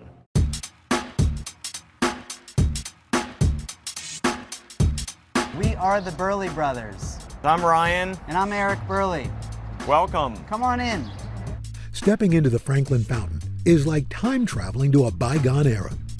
I've always felt a kinship for the turn of the century. It just feels like maybe I was there in a past life. The Burley family originally purchasing this historic property in 2002, but they weren't sure what to do with the storefront until inspiration struck. The building is really what inspired us to do what we do here. It was built around 1899, and the original tin ceiling remains, as well as the penny tile floor. So we really thought that a soda fountain kind of looked right for the space. There's certainly a sense of awe and wonder, sort of a transport through the time machine when you walk in the door, and that was really intentional. The brothers working for nearly 2 years to restore the space. It is not for the faint of heart to restore any old building. It's a labor of love, and frankly, we wouldn't have it any other way. It's part of the handmade nature of everything that we do here. The kitchen itself was a preservation element, restoring the motor on the buttercream machine, fixing the belts. You know, the restoration of the building wasn't just the facade, but it's also the back-of-house spaces. They also embarked on a mission to recreate an authentic fountain experience. We took a number of road trips, in part to learn about the ice cream business, and then we would always pair soda fountain tours with those. So visiting places in the American South, going down to New Orleans, going to Savannah, seeing these old-fashioned soda fountain places, interviewing the soda jerks, the pharmacists, and really learning the culture of the soda fountain was a big part of our research. Today, while we may take the simple pleasure of eating an ice cream cone for granted, that wasn't always the case. I'm Sarah Lohman. I'm a food historian, author, and ice cream expert. Let's go back to when ice cream was a luxury, largely available to only the richest of Americans. We don't think of these as expensive ingredients today, but ice and sugar historically were very rare, and so only the wealthiest people could afford them. So it was usually made in the home, and by home I mean a large grand estate, by people who had servants, and then eventually people who owned other people. We're talking about the enslaved. So you also needed that literal manpower to make it. That all begins to change in the 19th century as technology and supplies change. Traditionally, European ice cream was made with a custard base that included eggs, but a simpler style emerged in Philadelphia. I think Philadelphia is the most important city to ice cream history, maybe Pennsylvania as a whole, because we had the invention of Philadelphia-style ice cream by a black man. Augustus Jackson, a black man who was a White House chef working under multiple presidents, including Andrew Jackson, is credited with advancing a new type of ice cream and method. And he came up with an ice cream base that didn't use eggs, but was just as creamy and luscious, but could be made with less ingredients, made quicker, and he supposedly had really, really tasty flavors too. A free man, he later moved back to his native Philadelphia to start his own business. So he made it and sold it, but then he also sold it to other ice cream shops too, and became very famous and very wealthy for this new style of ice cream. Jackson's contributions made ice cream more widely available to more consumers. Philadelphia is also home to the oldest ice cream company in America, Bassett's. I'm Alex Bassett Strange. It was my great-great-great-grandfather that started this company all the way back in 1861. We're proud to be here today.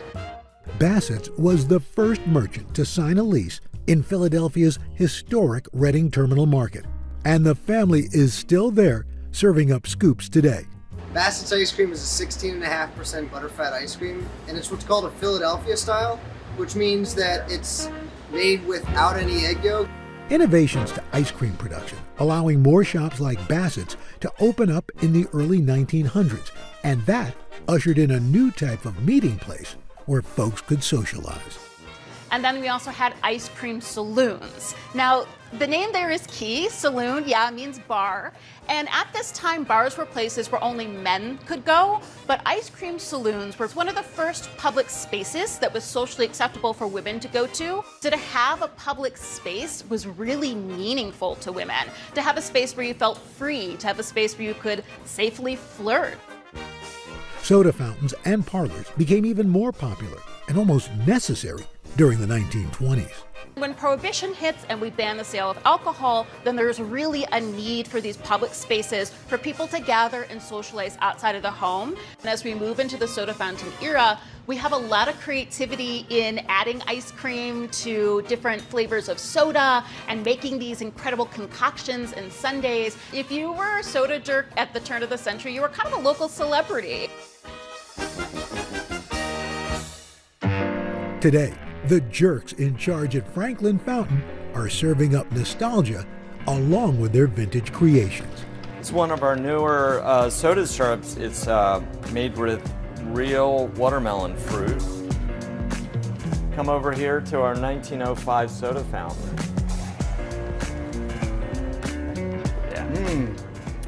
That is really good.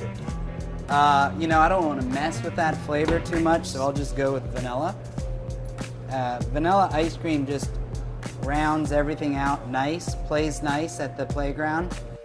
And the bean specks on the vanilla show that it's made with real vanilla, not vanillin. And that's an old Philadelphia tradition of having bean specks in their vanilla ice cream.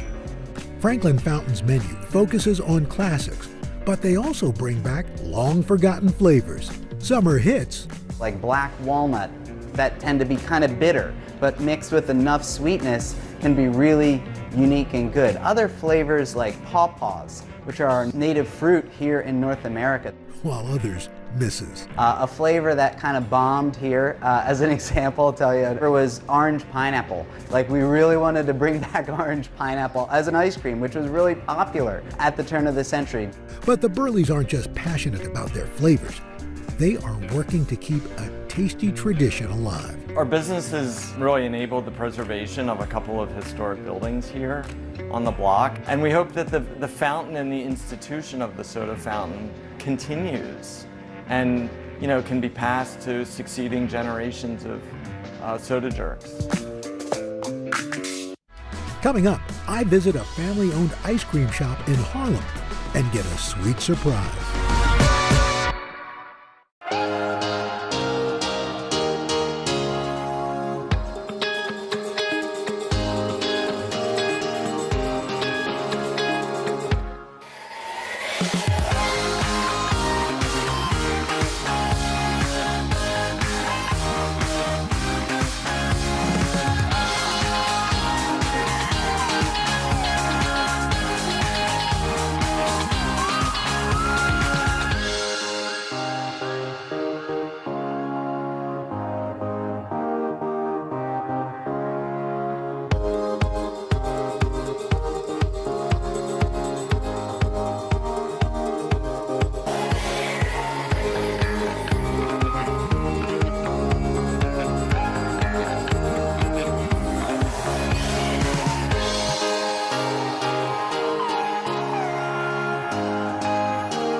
Finish this sentence. Ice cream is... Love. Ice cream is not easy to make. And scene.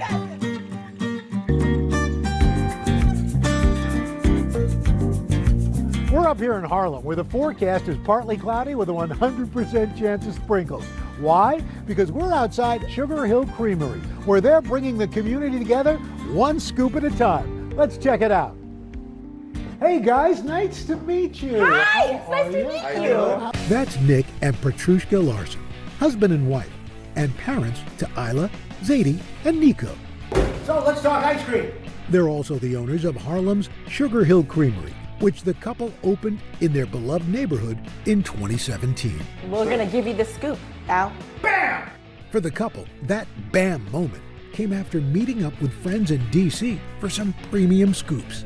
We had small batch delicious ice cream, and that is when it hit us that this was not an experience that we could have in our own neighborhood. The realization that they couldn't do this in Harlem was the beginning of their sweet journey. When Nick and I started dating, he always said he wanted to own a food establishment of some sort. And then this, moment in life kind of presented the opportunity.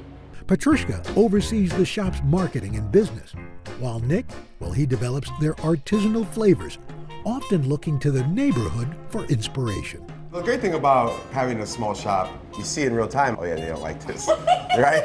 And our friends from Harlem, they are not shy to being like, yo, no, this is no good. So your flavors are nods to Harlem. Nods to Harlem, nods to our respective cultures as well. So I'm Black, African American, and from the Caribbean. And Nick is from the Midwest and was raised on a farm. We're channeling Harlem, we're channeling childhood memories, we're channeling the way that we were raised, what we were eating. I think this is the best example of channeling our neighborhood. So we have a flavor called Cafe Tuba. And where the first location is, it's like a few blocks from Little Senegal. The flavor Cafe Tuba uses coffee from Senegal. We incorporate peanut brittle and Celine pepper brownies. So it's a bit of a twist on a classic, which we like to say we make, twists on classics and then other flavors that you wouldn't expect. Many features of the Scoop Shop pay homage to Harlem, starting with the name. Where we're sitting right now is a neighborhood that is adjacent to Sugar Hill. Sugar Hill is a neighborhood in Harlem that at the turn of the 20th century was the place where upwardly mobile Black people resided and came to, right? It was also the home of the Harlem Renaissance too. Many artists, activists were living here. You talk about the history and homages to this neighborhood. Was there some thoughts about that historic ice cream shop, Mumford's? Yes. Just before opening Sugar Hill, Petrushka learned about an iconic Harlem institution, Tomford's. Small group of octogenarian Harlemites that just happened to be at this conference, and they were like, hey, she's opening an happy ice cream shop. This is crazy. And you're like, oh my gosh, it's like Tomford. Tomford's was in business from 1903 to 1983, located in the heart of Harlem at 125th and St. Nicholas. Unlike many early soda fountains, it catered to Black patrons, providing much more than food and ice cream. It was the place that people went after, church on a date. And we didn't know about it when we decided to open the shop, but after we learned about it before we opened the shop, we definitely channeled the history and spirit of that place here. Sugar Hill's motto, "The sweet life is a love affair between community and food." And it also has a historical meaning. The Sweet Life is also, a reference to the Great Migration. When people moved to Sugar Hill, they were looking for the sweet life. We wanted to give our neighbors a little bit of sweet life as well, right? Nick and Petrushka are hopeful that their spot will become the place for making family memories down the line.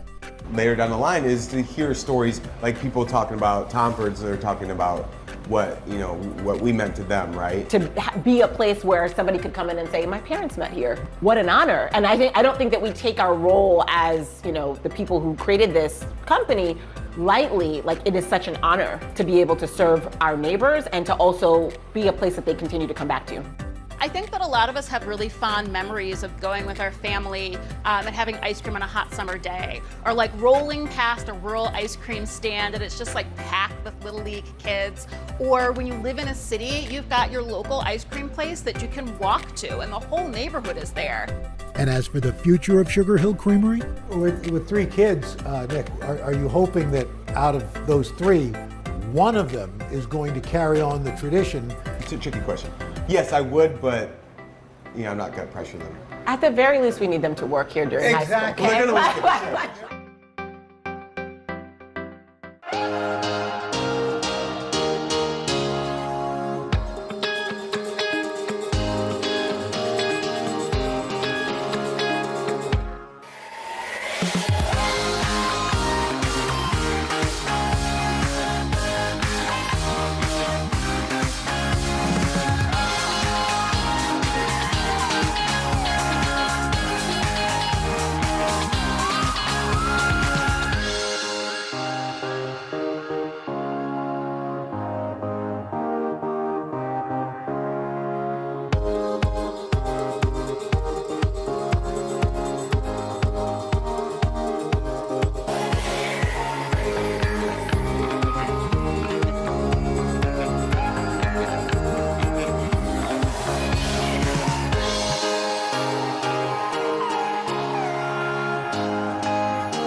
It's time for Sunday School. Say amen, say hallelujah.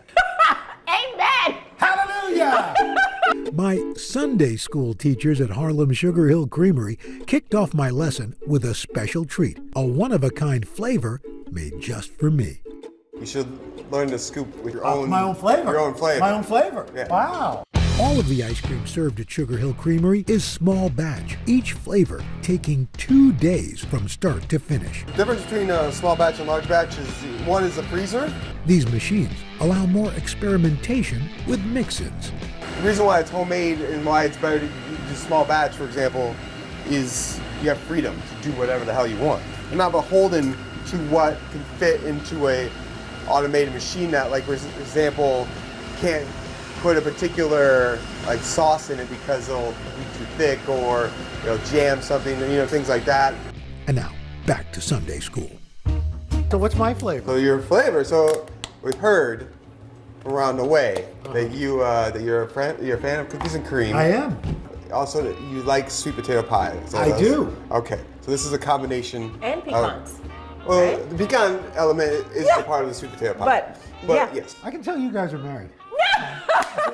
For my signature flavor, Nick started with a sweet cream base, then adding Nilla wafers. Blended in, made a graham cracker pie crust with pecan. Ooh. Roast sweet potatoes, cook it down with, basically it's a holiday IPA, and poured the beer in it, blended it up, and then made it like a custard with eggs. Wow. A lot goes into that. A lot goes into it. And a lot goes into forming the perfect scoop. But picture perfect scoops wouldn't be the same without one very important invention. The ice cream scoop was invented by a black man. Alfred Crawley holds a patent for the ice cream mold and disher. And that's the scoop that's like, it has a little handle that you squeeze and the thing scrapes and the ice cream plops out. He invented that in 1897 and sort of revolutionized ice cream culture. So the side here is to form it. The tip is to like kind of scrape it, right? So if you're like just learning, the best way is just a little bit at the top, like that. Sides and boom. And you form it with the side. Oh, so you're forming the ball. Ball, the yeah, scoop. exactly. All right, voila. Ta-da. Right? So the cup, we'll get a little rinse. Rinse. Okay, so you start. You can also grab out the sides there too, because it's a little softer. Oh, that's a sad scoop. No, look, now you're gonna form it. Oh, now it's forming. Now you're. Now it's forming. Oh, Yep, look at that now. Oh, See? hey, now we're talking. There it is. Wow. There it is. Good. Hey now. Right, let's taste. Oh, time to taste. The Al Roker. Cheers. Well, Oh, actually. we also have a special name for it. Oh, what's that? It's your neck of the woods. Oh, I like. Get it? Wow. And this is great. Yeah. Like all Sugar Hill flavors, there's an art to naming the ice cream. For example, their best-selling blueberry cheesecake, well, it's named for Patrice. So this is named after my wife, who's the chairperson of the board. She's the boss. This is the boss flavor. Smart man. This is the chief. Ooh, that's good. Yeah. My work here is done. Coming up, a whimsical creamery in Las Vegas known for its colorful creations.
You know the old saying, what happens in Vegas doesn't always stay in Vegas, especially when it comes to a hot spot that's known for creating really cool desserts, Creamberry.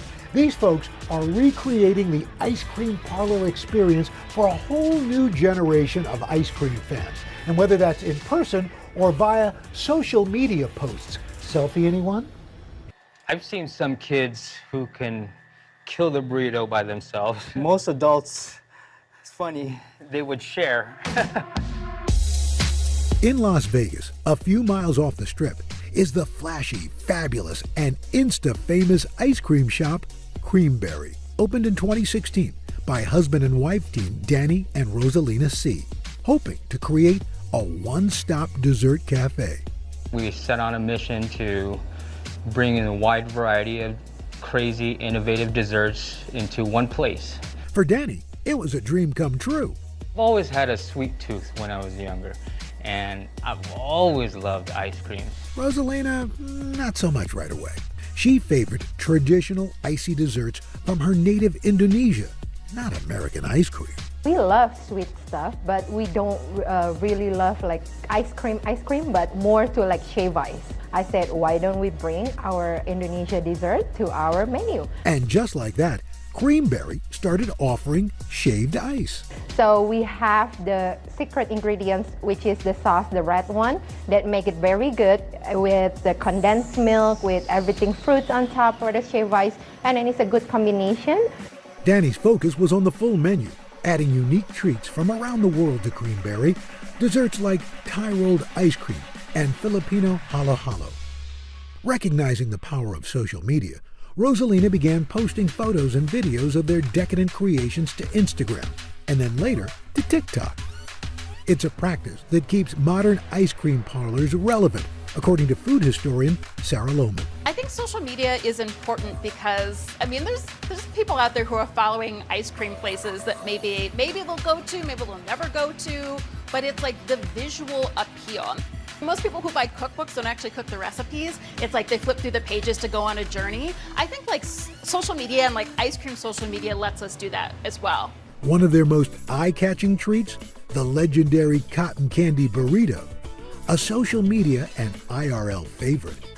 Another one, maybe, ooh, look at this, the giant burrito. Oh, the birthday burrito. Yeah, the birthday burrito. I think that should be perfect for today. #genius. The cotton candy burrito proves that something savory can be the sweetest inspiration. I was having Mexican dinner one night and of course eating burritos and tacos. That's where it gave me the idea, hey, why don't I try to experiment this into a dessert?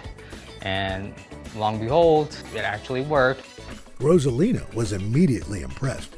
I was like, man, that's a good idea. Creamberry was one of the first shops in the U.S. to offer the viral treat, but it took a few tries to perfect. As everybody knows, cotton candy is very fragile, and any type of moisture or it would just ruin the cotton candy. The first step in the process isn't posted on social media. Spinning of the cotton candy is one of our trade secrets for our cotton candy burrito. So we usually spin it in the back in the kitchen. The couple's young sons also deserve a shout out for their love of cotton candy and its impact on their business. Our kids love cotton candy, so that's why that's the first time that we bring the cotton candy to our shop. So what's more important, how their desserts look or how they taste? Both. Both. If customers come in and they're visually attracted to it and they try it and it doesn't taste good, they're not gonna come back and get the same dessert. So we eat with our eyes, right? So there's always been effort and consideration into the appearance of food, but the more photographs we can take and the wider they get spread, like with the spread of Instagram and social media, I think there's been even more of a sort of focus on how our food looks on camera. And ice cream is sort of the perfect medium for that. Like you can have a really wild color, you can have this like a really elaborate sundae, or you can have something that's just like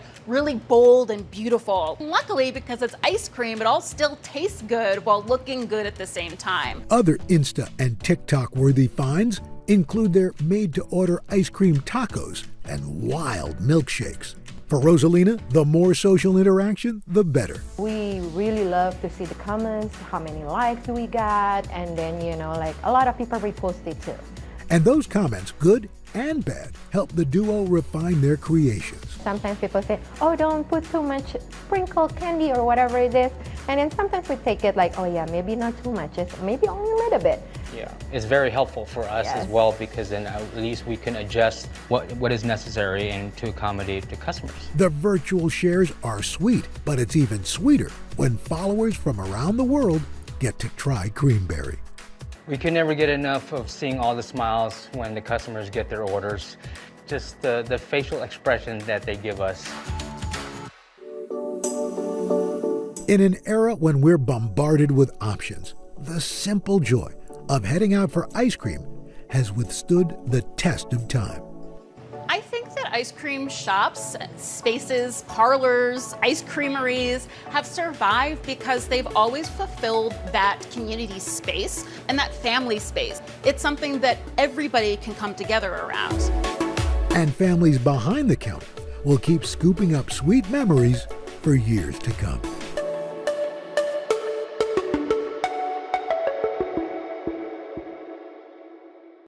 Ah, the avocado. From toast topping to sweet treats, even mac and cheese, this tasty green fruit is pretty much everywhere. But did you know the most popular variety, the Hass avocado, was developed right here in Southern California? So I came all the way across the country to find out how farmers and restaurant owners are making sure we're enjoying these for years to come. It's time to head out of Studio 1A and hit the road for a new kind of culinary adventure. Follow me as I taste some of the most iconic foods around the country and meet the families behind them. Together, we're going to learn how a good meal has the power to connect us to our past, our future, and each other.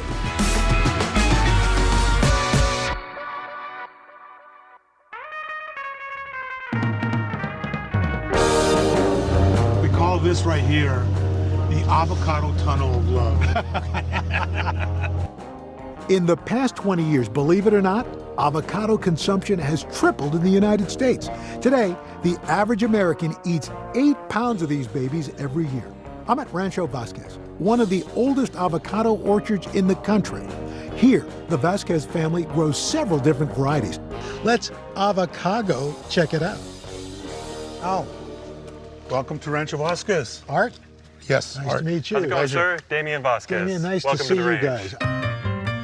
Army veteran Art Vasquez has turned his love for avocados into a true family obsession. Rancho Vasquez! 4 generations live together on this scenic ranch. Many of them work in the orchard and help run the business. I've never been to an avocado farm. Wow. So This will be a lot of fun. You guys going to give me a tour? Absolutely. All right, let's go.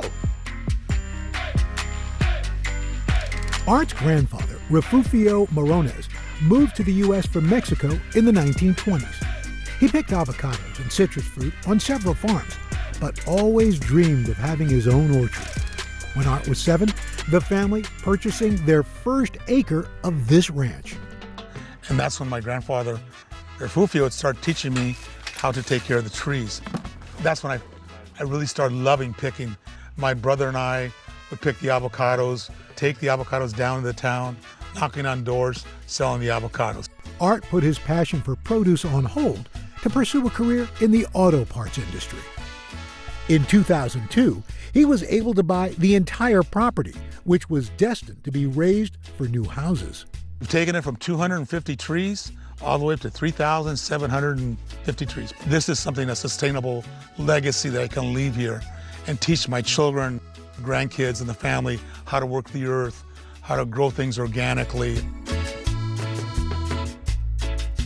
Art had also saved a piece of Golden State history. Avocados are native to Mexico, but some of the first avocado trees in the U.S. were planted in L.A. County in the mid-1800s. Henry Dalton, a wealthy trader who owned ranches in California, fell in love with the fruit during trips to Central America. In 1848, Henry planted the first avocado tree in Azusa. So when he moved to Los Angeles and he took over and bought Rancho Azusa, he knew there was fresh water coming from the Azusa Canyon. And so because of having the fresh water source and the awesome soil, he knew avocados would be great here. During a tour of the ranch, I got to see a living part of that history.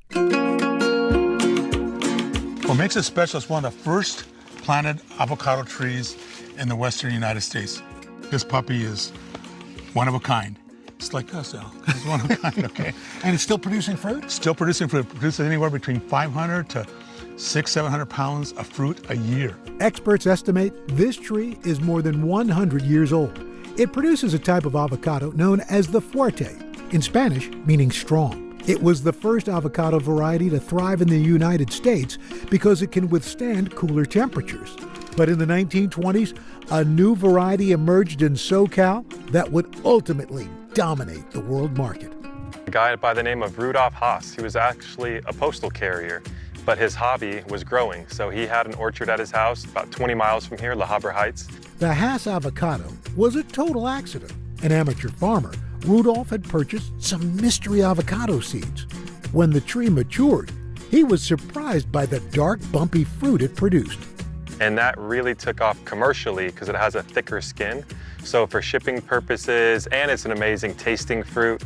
The fuerte and many other avocados stay green when mature, but the skin on a Haas turns black when ripe, hiding any bruises.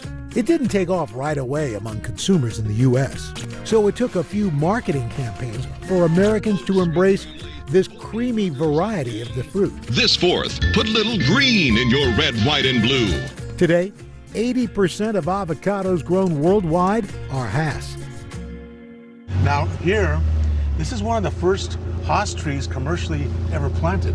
Got 2 Haas trees right here. Until the 90s, the majority of avocados consumed in the country were grown in California and weren't available year-round. But all that changed in 1994. President Clinton made NAFTA the law today, linking the United States to Canada and Mexico in one large trading bloc. When NAFTA passed, avocados from Mexico became available everywhere, and folks could enjoy them anytime. Today even named avocado toast a top trend of the 2010s. Avocado toast. I'm not sure how this happened, but there came a time in the past 10 years when people began to realize that their lives were not complete without it. Thanks to clever campaigns, new diet trends, and an abundant supply, avocado consumption has boomed in the last 2 decades, growing into a multi-billion-dollar industry. Now, 90% of those avocados come from Mexico. However, this has led to major environmental impacts, like deforestation. Rancho Vasquez wants to combat the negative effects of monoculture farming. As an organic orchard, they follow strict guidelines to help protect the land. How have the trees and what you grow tried to lessen the impact on the environment? We pick the weeds by hand, or we weed eat, because it's all organic. Yeah. So we don't ever spray any weed killer or anything like that. The deer come and eat all the lower leaves and skirt the trees for us. And they turn that into natural manure. Now, when it comes to picking, avocados require a gentle touch. So we still do it the same high-tech way they did it 100 years ago. Wow. You And gotta this is my pick a grandfather's pole. pole right here. Really? Yeah, this is one of the old school ones. So you can pick any of these you want. Okay. So yeah, you just slide it right up till the avocado goes in the basket, and then you pull on the rope. There you go, you're almost there. Pretty different. You're doing pretty darn good, you A know? little bit further, and then pull the rope. There you There go, it you is. got it. Good job. Here's a catch. Ta-da! There you go, My that's first a nice avocado. one too. It's gonna take a week to a week and a half right now to ripen and let it get soft. How about going and tasting some? Yes, sir, we picked some about a week or so, so they'd be perfect for you. All right, let's do it.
Believe it or not, there are more than 400 varieties of avocados. Rancho Vasquez in Azusa, California sells 6: the Fuerte, Hass, Lamb Hass, Reed, Pinkerton, and Gem.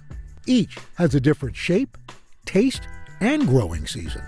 I've never seen such a round avocado. The ranch's avocados are prized by chefs and customers for their high oil content. That comes from the area's climate, nutrient-rich mountain soil, and secret farming techniques that have been passed down for generations. The higher the oil content, the better the tasting fruit is. And then the longer it'll stay green. You can taste and see the difference with their organic Hass. It just keeps it Wow, really you can literally fresh. see the oil coming out of that. Yeah, so if you want to try just a little chunk, we'll give you a little chunk. Oh, that's great. Next up, the family favorite, Fuerte. Oh, really a different flavor. Absolutely, absolutely. It's almost like a saltiness and a creaminess in there. Aside from his wife's guac, Art's favorite way to eat avos is actually with honey. It's called avocado dulce, which is avocado candy. Oh my gosh. Oh, that's fantastic. Isn't it great? I would have never thought of that.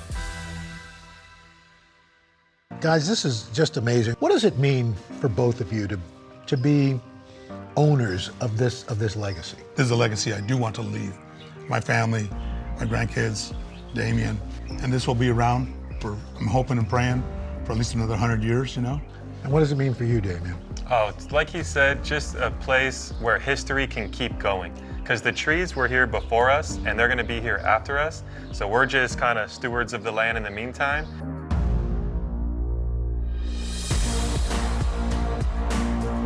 Let's share a little of this guacamole. Yes, sir. Yep. Let the chips fall where they may, as long as they've got guacamole on them.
Avila's El Ranchito is a Southern California staple that's been in business for more than half a century.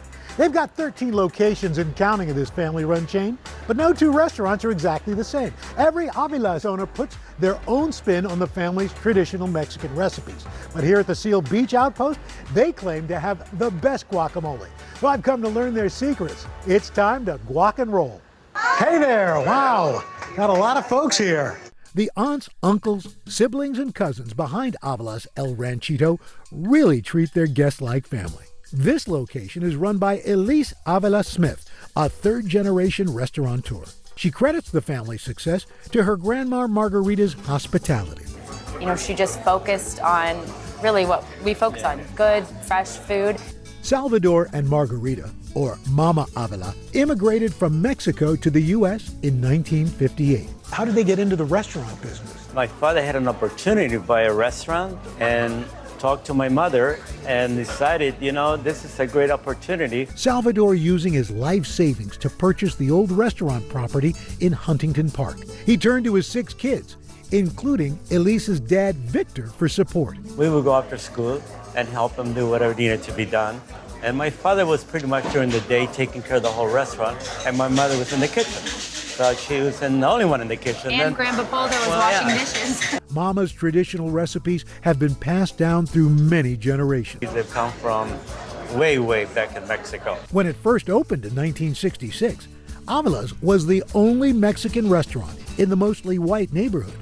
Many customers had no interest in Mama's traditional dishes, So she developed a strategy to draw people in. Seemed like natural for my mother to offer the people whatever they wanted. So it's more like a home. If they didn't have it on the menu, then my mother would go in the kitchen and make it anyway. Over the next 3 decades, the Avila siblings opened 6 new restaurants in Southern California. This expansion wasn't a coincidence. Americans at the same time were falling in love with Mexican food. In the early 80s, there were an estimated 2,500 Mexican restaurants in the U.S. Today, there are more than 60,000. I was bussing tables here as a child. Elise witnessed that growth as a kid, watching her dad expand the family business. So I grew up doing homework in a booth. On top of that, I grew up with my grandparents living one street over from me. So I grew up cooking with her for years and years. After college, Elise tried working in other fields, but she was always drawn back to the restaurants. I'd be working by day, I worked for a magazine. And then my brother opened his first restaurant and I ended up serving tables at night. So no matter what I did, I kept ending up back in this business and I loved it. I realized that this was my passion, it's in my blood. How do you qualify to open up an Avila? Well, it's a process, let me tell you. Is it really? I had to work every position in the restaurant. So I washed dishes, I worked in the kitchen for a few years. I've done it all. After proving herself for a decade, Elise opened her own Avilas in 2015. When I first opened my restaurant, I worked for several months from about 6 in the morning till midnight. And finally, I remember my dad and my brother came in for an intervention and said, "You need to go home." You gotta sleep. You gotta sleep. So I went home and they ran my restaurant for the night. And I knew with my dad and my brother here, there was nothing to worry about. Every Avila's restaurant is unique, reflecting the family member who owns it and the location. They have different decor and specialty menu items. Elise puts her own spin on the brand by offering an extensive tequila cocktail menu. Dad, I'm gonna make you a drink right now. Make it strong. Salud, mija. But there are several dishes you're going to find at every location. Avocados are crucial to many of the family recipes, including the signature guacamole and their beloved chicken soup. Tell me about Mama Avila's soup. That soup that feels like home to me. But it is a chicken breast and rice soup. We make it from scratch every morning, including the broth. We put fresh avocado, cilantro, onion, and tomato in it. And people go, and the first thing they do when they get off the plane is go to have some chicken soup. You mentioned avocado goes into the soup. Tell me about the importance of avocado. It's part of our culture. Bottom line is, nobody wants to eat Mexican food without avocado and some guacamole. So I'm curious, first you, Victor, what's the secret to a good guacamole? You have to make it, almost really as on a daily basis, almost an hourly basis. It needs to be fresh. It needs to be well seasoned. And a little bit of love. I like to think I make a good guac, but I'm sure I can learn from the best. So how about showing me how you guys do guac? Before making some guac, I enjoyed a cucumber margarita and got a taste of Mama's famous soup. That's great. I would never think about avocado in chicken soup. Oh my God. I can't take credit for that one, Al. That's all Grandma.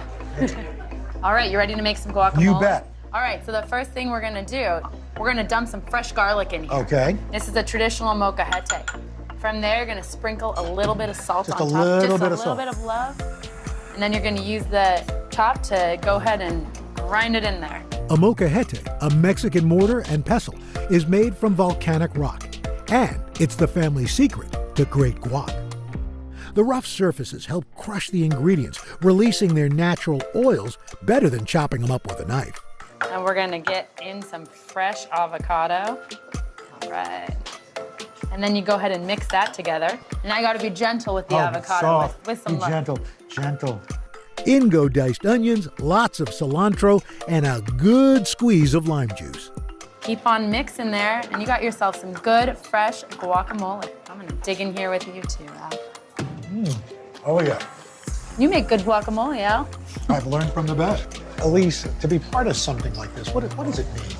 Honestly, I feel compelled to keep these beautiful recipes that are from, my great-great-grandparents running so that everyone that comes to our restaurant is able to taste them and to sit at our table and feel like family and just be a part of ours.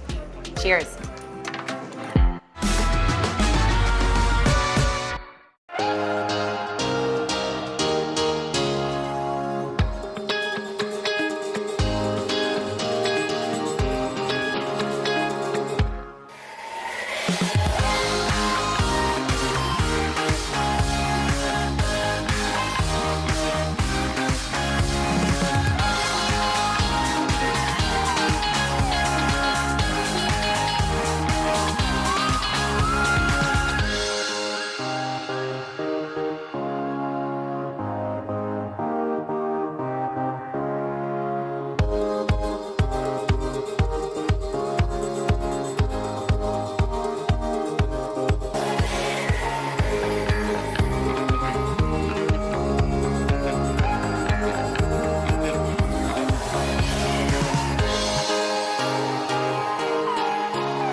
How does the ceviche bar a little different from a sushi bar? It's like a sushi bar, but more Mexican. Uh-huh. This lively food court is home to several family-owned hidden gems. In fact, here you'll find Homeboy, a modern eatery renowned for its sustainable seafood. The chef behind this vibrant menu pairs flavors from his childhood in Mexico with the freshest of California fare. Gilberto Cetina never thought he would dedicate his life to cooking, but his summers spent on the Yucatan Peninsula would later inspire a bold move. Since I was a teenager, growing up in a coastal region, I would go diving with my cousins. We would dive down for octopus, we'd get lobsters, we'd get sea snails, and then he would take that back and cook it. And that was one of the first times that I felt a direct connection to food, because even back then, there was a disconnect, you know? Food came from the supermarket. And it was the first time I saw something that was like directly from the sea, and you can cook it and eat it right away. So that kind of blew my mind. Gilberto immigrated to the U.S. when he was 5 years old. His father, Gilberto Sr., a former civil engineer, worked various restaurant jobs to support the family. How did your family transition from that kind of grassroots sort of food service to a real formal restaurant? It really was through the help of the nonprofit that, you know, operates Mercado La Paloma. This bustling market is run by Esperanza, or Hope, a nonprofit dedicated to revitalizing South Los Angeles and helping first-time business owners. They gave us small business training, basic restaurant health department training. They co-signed loans so my dad could purchase the equipment. It was my dad's dream to have a restaurant that represented our Mexican food, the food of the Yucatan, which is very distinct from other regions of Mexico. In 2001, Gilberto Sr. opened the family's first restaurant, Chichen Itza. The menu featuring traditional dishes like cochinita pibil, salbutes, and panuchos. Lo empezamos la mamá de Gilberto y yo, o sea, mi esposa y yo. Al principio éramos 2 personas nada más. They needed help, but Gilberto was reluctant to join the family business. I didn't want to cook. I didn't want to be in the kitchen because I grew up in a household where we always, cooking was always used to make ends meet, like a lot of, immigrant families. So when we opened the restaurant and my dad asked me to come along and help him out for 6 months, I was front of the house. Slowly, I just discovered the cooking and that I enjoyed it and, started learning from my dad. Even without formal training, Gilberto quickly learning the ropes, becoming a savvy businessman. 10 years in, Chichen Itza was thriving with dozens of employees. They even released a cookbook. Con el paso de los años, finalmente empezó a sentir la misma pasión que yo tenía por el negocio. After taking over at Chichen Itza, Gilberto was ready for a new challenge, one inspired by those summer boat trips in Mexico. Where does the name Holbox come from? So Holbox is a place. It's an island off the coast of the Yucatan Peninsula. He wanted to bring tropical, fresh from the sea vibes, along with an elevated experience, to diners in South Los Angeles. When Holbox opened in the same market, it changed many perceptions of what Mexican food could be. We go outside of the realm of Yucatan and we do food from all different coastal regions of Mexico. Gilberto's fusion dishes allow the freshest fish to shine. Menu staples include seasonal ceviches and an octopus taco. His innovative cooking has wowed locals and critics alike. How does it feel to be nominated for a James Beard Award for this? After the shock, I think the first thing that I felt was extreme pride in my team. To a certain level, I guess it feels a little bit like validation because we're doing something slightly outside of the box. You look across Mexican cuisine, and one of the commonalities is the avocado. Why does the avocado work so well across cuisines in Mexico, but especially your cuisine? The pairing of avocado goes extremely well with raw seafood preparations like ceviches and cocteles, and they're very bright, light, and acidic. I think avocado is the perfect complement because it gives it a little bit, creamy richness. That delicate balance is best represented in the shrimp and scallop aguachiles, and I couldn't wait to try making it. So aguachile is super simple. This is what we're gonna do. We're gonna make a marinade that's gonna cook or denature our scallops, right? So we're just gonna take some cilantro. Next up, the chili. Serrano peppers bring the heat. Persian cucumbers cool it down. There's a pinch of salt, ice to prevent oxidation, and a squeeze of lime juice. Then the marinade blends for just about a minute. Now, we're just gonna take a bowl. Go ahead and put a couple of spoonfuls of these beautiful Baja California bay scallops. Ooh, look at those. Now we're gonna pour the marinade and hold on to the spoon for stirring. Perfect. That's about right. We wanna let that marinate for at least 5 minutes. Gilberto takes his aguachile to the next level with an avocado rose. After pitting and peeling, it was time to get slicing. Your knife can be straight because your avocado is at an angle, and we're pull cutting. You're just gonna do this now. Look. Okay. The key to a great rose? Super thin slices.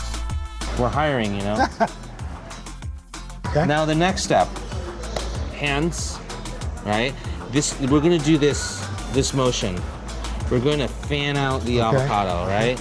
So, you see that? Oh, wow.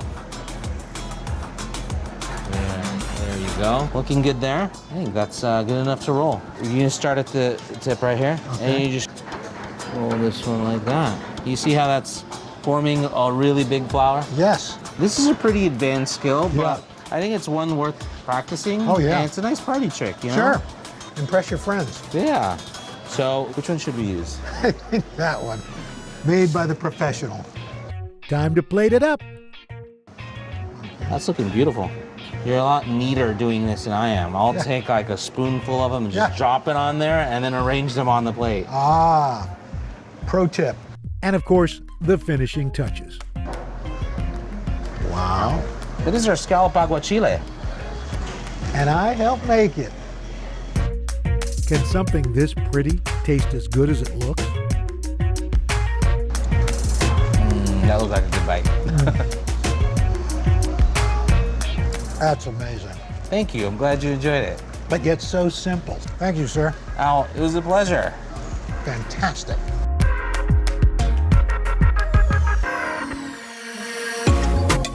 The Hass avocado may have started out as a lucky surprise, but for decades its popularity has been no accident. The Mexican-American culinary traditions passed down through the years have made this delicious and nutritious fruit a staple for so many of us across the country. And thanks to generations of enterprising families, this bumpy green fruit is going to have a very long shelf life. When most of us think about Detroit, Motown, car manufacturing, even sports comes to mind. But when it comes to food, the folks here in the Motor City are all about one famous Frank, the Coney dog. And no, we're not talking about Coney Island in New York. In Michigan, a Coney is both a diner to locals and a hot dog smothered in chili, topped with onions, and finished off with a of mustard. Now, there are dozens of Coneys in the Detroit metro area. Some bear the Coney Island name, others don't. But you'll always find some type of sausage, a bun, and a signature meat sauce on the menu. So, what makes Michigan crazy for Coneys? Let's find out. The relationship between Coneys and Detroit, it's a long relationship. It's a long love story. The Coney is a part of Detroit. If you can drive and eat a Coney, it's not a Detroit-style Coney, in my opinion. It's time to head out of Studio 1A and hit the road for a new kind of culinary adventure. Follow me as I taste some of the most iconic foods around the country and meet the families behind them. Together, we're going to learn how a good meal has the power to connect us to our past, our future, and each other.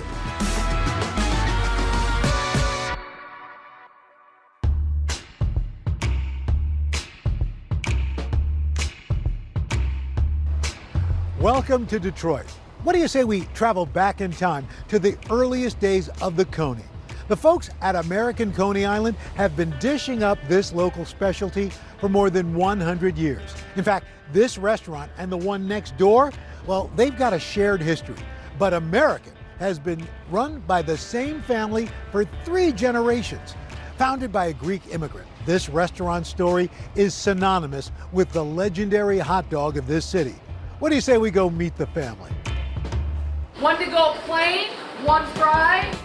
At American Coney Island, hot dogs aren't just a meal, they're memories. Grace Quiros is the third-generation owner of this legendary spot. Grace. Al. Hi, good to see you again. Good to It's been see a you. long time. It has. We sat down to talk Coney traditions, turning points, and of course, toppings. People are very passionate about their Coney Island hot dog. Yes, they are. Why? Because it holds a nostalgia and a tradition to them. We see daily generations of people coming in here. Remember Grandpa bringing them, my mom brought me. It's part of their growing up, it's part of their life. 30 years ago, Grace took over the restaurant reins from her dad, Chuck Quiros. Chuck inheriting the business from his father, founder Constantine Quiros, AKA Gust. Your place, this place on this corner, has been here for 105 years. What is it like being really part of the fabric of an iconic city like Detroit? It's surreal. I mean, I think back to my grandfather and my dad and the things they saw here, from riots to Tigers winning the World Series when they were good. Such a deep history and proud. I love this city. The Coney craze in Detroit is really a legacy of the Quiros family. Historian Joe Grimm co-writing the book on Coneys in the Motor City. The Quiroses came to Detroit from Dara in Greece, where this was a sheep herding town, and they needed to find work. And they really struck gold, as in the color of mustard, when they started making these Coney Island hot dogs. In the late 1800s, Greece was facing a massive economic crisis, setting off a wave of global migration. By 1920, it's estimated that over 400,000 Greeks immigrated to the United States seeking new opportunities. Like most European immigrants of the era, they passed through New York before moving on to other parts of the country. They entered, most of them, through Ellis Island, which is near Coney Island. They saw people on Coney Island and in New York eating hot dogs and said, we're going to go into the hot dog business, but we're going to top it with something Greek. Now, the true origins, like who invented the Coney dog, lost to history. It just sort of happened in a lot of places in about the same time, mostly by Greek immigrants. Gust and his brother, Bill Quiros, opening one of Detroit's first Coney shops in the early 1900s. A family rift caused the brothers to split, leading to side-by-side Coney operations and a long-lasting restaurant rivalry. Detroiters swearing allegiance to American or Lafayette, but only American is still owned by the Quiros family today. We figure well more than 100 Coney Islands can trace their lineage directly to that flat-top grill. Each Coney spot in the Detroit area and throughout Michigan has its own history, from National to Kirby's to Nicky D's, from Berkeley Coney Island to El George's to Leo's and more. But all of the city's Coneys have a similar foundation, starting with a steamed bun. You add a beef and pork hot dog. Then it's covered with a chili sauce. And the chili sauce is where Coney owners can improvise and innovate. And then on top of that, it's going to be a yellow salad mustard and diced onions, and never any ketchup. If you put ketchup on a Coney dog, you might get thrown out of the restaurant. Definitely a controversial condiment here. Definitely no ketchup. But I see ketchup behind. We sell French fries. When customers come to the carryout and want, I'll have a Coney with everything. Every once in a while you get, okay, I want ketchup on mine too. We don't do it. We refuse to put the ketchup on the hot dog. And we've had people got a little upset with us. I'm like, dude, I'm not putting ketchup on the hot dog. Your grandfather immigrates here from Greece. Why hot dogs?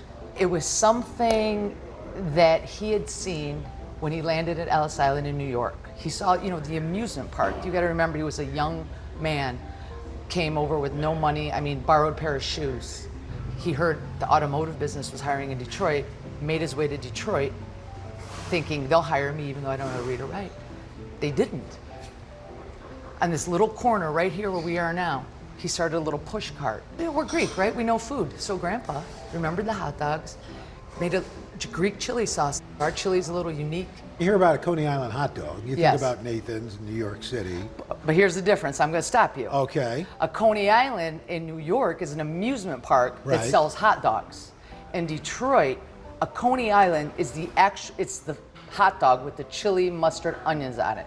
That's the difference. And I got a lot of heated arguments, people, about that. Really? In Detroit, it is the actual thing you're eating, thanks to my grandpa, because he named it American Coney Island. He was so grateful he was in America and all the opportunities were given to him. Grace now in charge of carrying on the family legacy. It's obviously been passed from generation to Yes. generation here. But each time you lose a member of the generation, it's got to be tough. You just lost your dad. Yes. Not too long ago. Yeah, 6 months ago. When you come in, do you feel him here? I do. Yes, I do. And I feel a sense of pride. I miss him a lot, obviously, but I just feel his presence. I feel everything he taught me. My grandpa did his thing. Then once my dad stepped in and took over, he took it to the next level. Then I took it to a whole nother level, with my brother's help included. Grace's brother, Chris Soteropoulos, helps run the business today. There's an American outpost at the Detroit Zoo, plus a new location in Las Vegas. They're also shipping Coney kits all across the country. You get everybody from all walks of life, every demographic, every racial component, You nailed it, everybody 100%. comes here. Yes. The American Coney is the great equalizer. I love the way you put it that way, Al. Exactly. We love our customers. I mean, our customers are like family. This is no joke. This is who made us. So we treat you like family. We don't know any different. Coming up, I learned how to make the quintessential Coney. One up! Right there, nice shot.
At American Coney Island, the oldest family-run Coney spot in Detroit, they keep things traditional.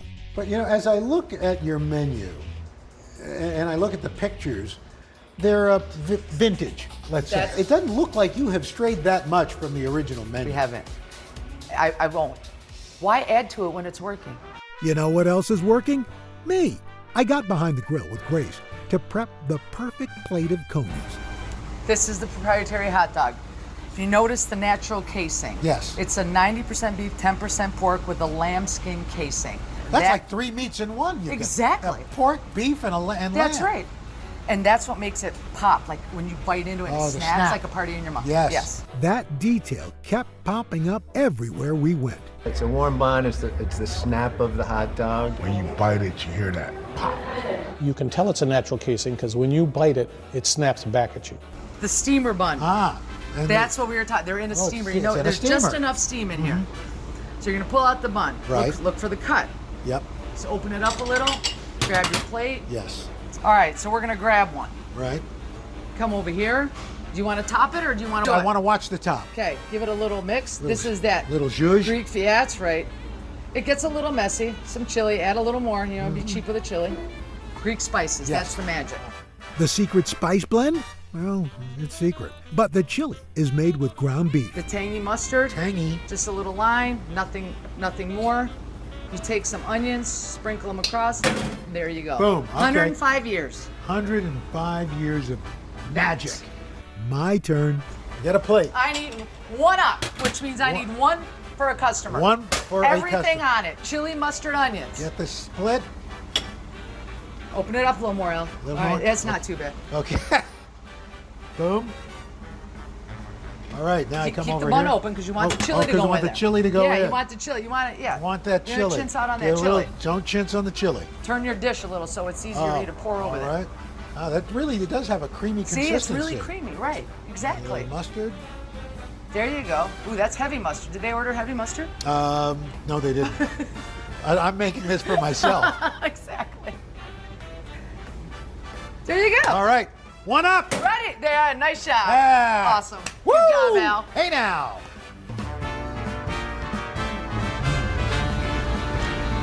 Life-changing experience. It's magic in your mouth.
Every great Coney needs a great bun, but not just any bun will do. A few miles from downtown Detroit is another family-run institution that's keeping the Coney tradition alive. What started as a small baking business is now one of the state's biggest suppliers of Coney buns. And that bun is the Coney Island Steamer. That's a good bun. The Coney Island Steamer is a 6-inch hot dog bun. At Metropolitan Baking Company, they like big buns and they cannot lie. The Coney Island Steamer bun is our flagship item on the bun and roll line. Not to mention, they claim to have buns of steel. These buns sit in a steam table. The product's formulated for that steam table. That bun is going to sit there and it's not going to fall apart on you when you load it with all those condiments.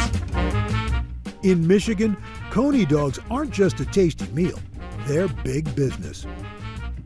The Coney business gave rise to supplier industries, just as the auto industry did. So we need to have a major bun maker here.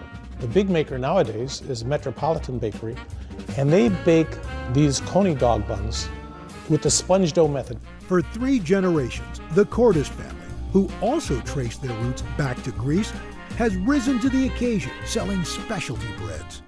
Metropolitan Baking Company was founded by my grandfather in 1945. In the beginning, Metropolitan only sold simple loaves. Today, they produce dozens of items for grocery stores, high-end restaurants, and of course, Coney diners. And while their products have changed over the years, A few names have truly stood the test of time. He was George James Cordes, namesake, and my father is James George Cordes, and I'm George James Cordes. My father, just like me, was bred in the business. George credits his father for the company's massive expansion in the mid-'80s. This summer, we're going to be producing millions of Coney Island steamer hot dog buns. This abundance, pun intended, is all thanks to automation. Automation is really what transformed this company. We went from packaging maybe 10, 15 loaves of bread a minute to 140 loaves a minute. In 2001, after years of recipe testing, the signature steamer bun was added to the product line. It is a hot dog bun that we've formulated to be used at the Coney Island restaurants, in Metro Detroit specifically. This bun that we produce is in roughly 95% of all Coney Island restaurants. And it takes a lot of dough to make all those buns. So what we're doing right now, this is where it all begins. This is the mixing room, and we're about to create a 1,600-pound dough batch of hot dog buns. Major ingredients are going to be flour is 65%, then you've got your yeast, you've got your sugar, you've got your oil, and a bunch of proprietary ingredients. Any minute. That's roughly 1,200 packages of Coney Island steamer hot dog buns. There you go. You did it. That makes over 14,000 buns. After mixing, the dough gets cut into bun-sized portions. You're looking at 3-foot sheets that were just guillotined, and now they're going into a smaller divider to be put into roughly 1.25-ounce dough balls. Next up, time to proof. After 60 minutes, the dough has risen. And after about 10 minutes bake time, we're gonna have a fully baked hot dog bun that's prepared to cool. The buns are almost ready.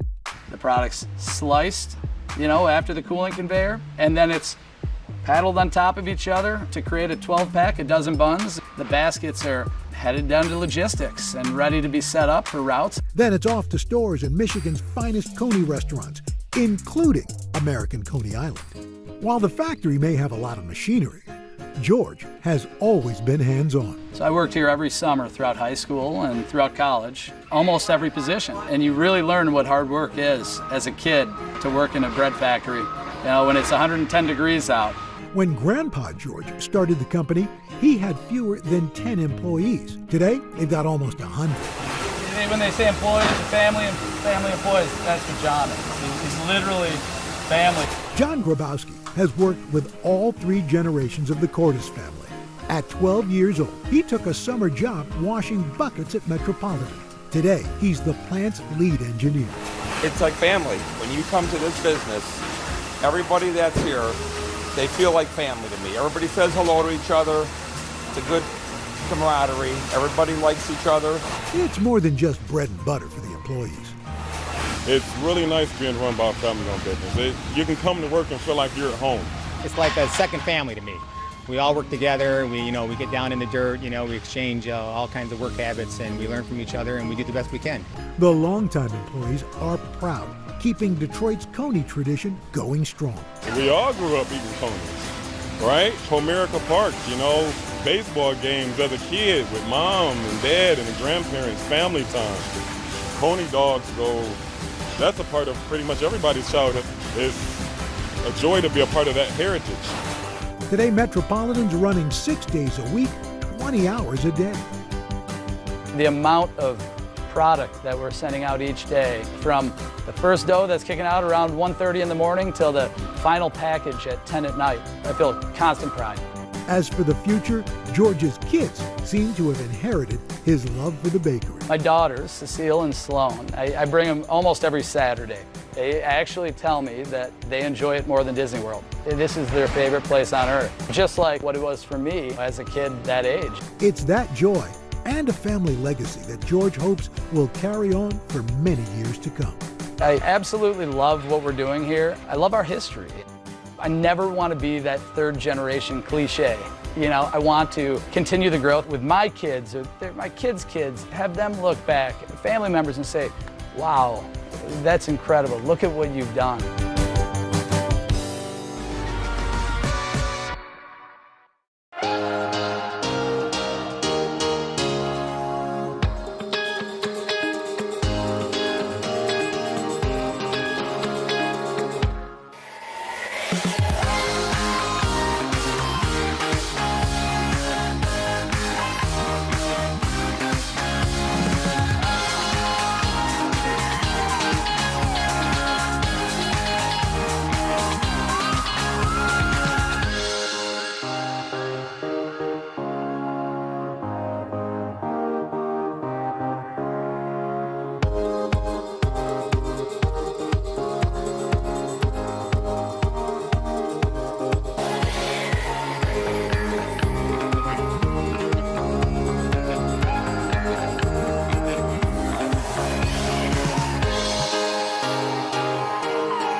Chili, mustard, onion. What happens if you reverse it? Oh, you're out. You're out. You're out. You're out. Minutes from downtown is Detroit's Brush Park neighborhood. Folks here are flocking to enjoy the good vibes at this cool Coney spot. CMO may be relatively new to the game, but loyal fans can't get enough of their chili, mustard, and onions. CMO, get it? But unlike most diners in town, here, the Coney, the sauce, and everything else on the menu is powered by plants. My name is Pete Lacombe. I'm the owner of Chili Mustard Onions in Detroit, Michigan. You could say opening a vegan Coney spot in the Coney capital takes guts and grit, and that's exactly what this family's made of. I don't follow any rules. I follow the important ones, but I don't do what everybody else does. Pete and his wife Shelley, along with their daughter Darla, launching CMO in 2018. It's the first and only all-vegan Coney spot in Detroit. I would say my wife gave me the biggest kick in the butt to go vegan, and we did. I had a vision that we were going to open a vegan Coney Island, and I told Pete that, and he told me I was out of my mind. Pete and Shelley have enjoyed many a traditional Coney as lifelong Detroit residents. When Shelley and I got married, she used to tell me all the time that I was going to open a restaurant, and it was going to be a vegan restaurant, and I said, yeah, I'm not vegan. So I asked her why she thought I was going to open a vegan restaurant. She said, you could never hurt an animal or sell animals. And I went, you're so right. Now, the family's been vegan for over 10 years. It not only saved my life going vegan and saved my life by doing something I love, I got to do something I love every single day with the people I love. Before entering the restaurant business, Pete worked in the auto industry, just like his dad and his granddad. When I was in automotive design, I ate horribly. I smoked cigarettes, I drank a lot. It was just kind of the norm in that field. That was really in my blood, but it wasn't in my soul. Cooking was in my soul. Pete's true passion coming from spending time with family in the kitchen. So we lived really close to my grandparents, and what was in my soul was food. I cooked with my grandmas all the time. My grandma, my mom's mom, really should have opened a restaurant, and I feel like I'm living that dream through her. That dream now possible with the next generation. So Darla's our manager, and she takes care of the customers so well. And seeing the woman that she has become, we're so proud of her. My wife and I, we've been through so much. We're partners in crime, partners in life, partners in love. And partners in creating a home away from home for every customer.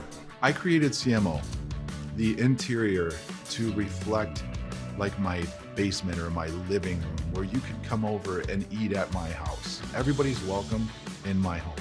Every day, somebody wants to go tell him how fabulous this place is and how blown away they are with his food. Since it first opened, CMO has been delighting vegans and non-vegans alike with their take on hot dogs smothered in chili. The amount of love and emotion that is put into the food in every bite, you can tell that. I've never had vegan food, but it was really, really good. This just tasted so similar to it would as a regular Coney Island. You know, it's hard to come by something that's like so close to like a childhood favorite. Of course, I had to see if this Coney truly lived up to the hype. Hey, Al. Nice to meet you. Nice to meet you. Welcome to my kitchen. Well, this is really cool. We've heard all about this. When you're used to something that is meat, yeah, you know, getting them to try something that doesn't quite fit what they think it's supposed to be. For me, I let my food speak. If I put something out there on a plate that is incredible, happens to be vegan, that changes minds and hearts, and you know, it's incredible. I see your wife and your daughter standing out there. Are they taste testers? Oh, my wife for sure, yes. That's love. It is. Oh, it's love. And we'll be married 30 years this year. Congratulations. So, thank you. Let's make some vegan magic. Let's do that. The hot dog, what kind of protein is this? It's a pea and soy protein. And this is your chili. Yes. Now, what's the protein in here? This is a Beyond crumble, a plain Beyond crumble. A lot of Coney places are hush-hush about their chili, but Pete was willing to dish a little. How do you make your chili? I use a blend of spices, salt, pepper, garlic, onion, and a few other things that are top secret. We're gonna throw that in our water. Okay. That's the hero right there. Right there. The spice is the hero. The chilies brought to a boil, then thickened with potato starch. It was time to try my first vegan Coney. That's a healthy ladle. It is. I usually do a little more than that. Wow. So, yeah. Do a lot of onions. Here they are. Let's give it a shot. That's really good. Especially the chili. Thank you. How long did you have to work on the chili recipe? You know, I hit it right on the head when we first went vegan, and then I didn't write it down. So then it took me about a year after that to really nail it down. But even with a winning recipe, times have been tough for CMO. What was the pandemic like for you guys? It hit us extremely hard, and we're still struggling and fighting, and you know, there's no quit in us, but it's been tough. Yeah. How's the future look for you? I really don't know. We're trying. We're working every day, but I don't know what the future holds. I really don't. If it's based on the taste of that, your future's bright, my friend. Thank you so much. That is good. Thanks so much. Wow. The history behind Detroit's Coney dog is truly an all-American tale, from the Greek immigrants who borrowed the name to a mashup of traditional flavors with a boardwalk staple. And now, there's a whole generation of locals who are ensuring that this regional hot dog is here to stay.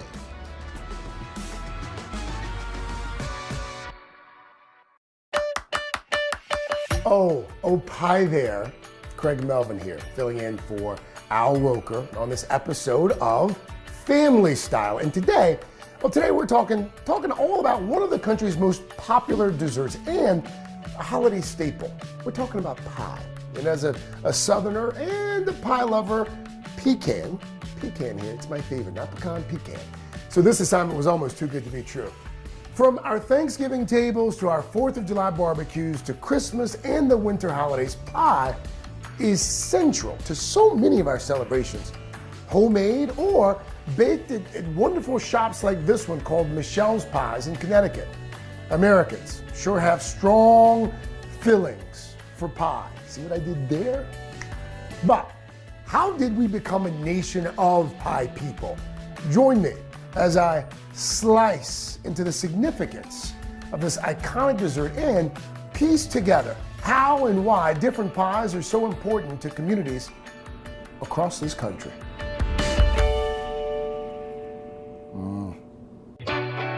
Time to head out of Studio 1A and hit the road for a new kind of culinary adventure.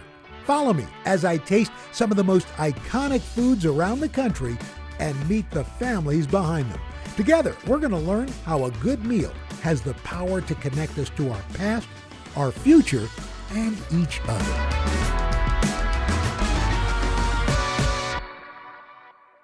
Yes, pecan might be my favorite, but this is my second favorite. I'm a huge fan of a good old-fashioned sweet potato pie. And I'm not alone. For millions of Black Americans, making a sweet potato pie is a meaningful tradition this time of year.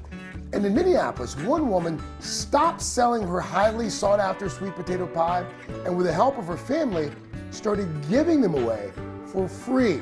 Now, through her nonprofit, she is bringing generations together to bake and then gift her tasty pies. It's a recipe for spreading love and creating meaningful connections. You could say they're baking the world a better place.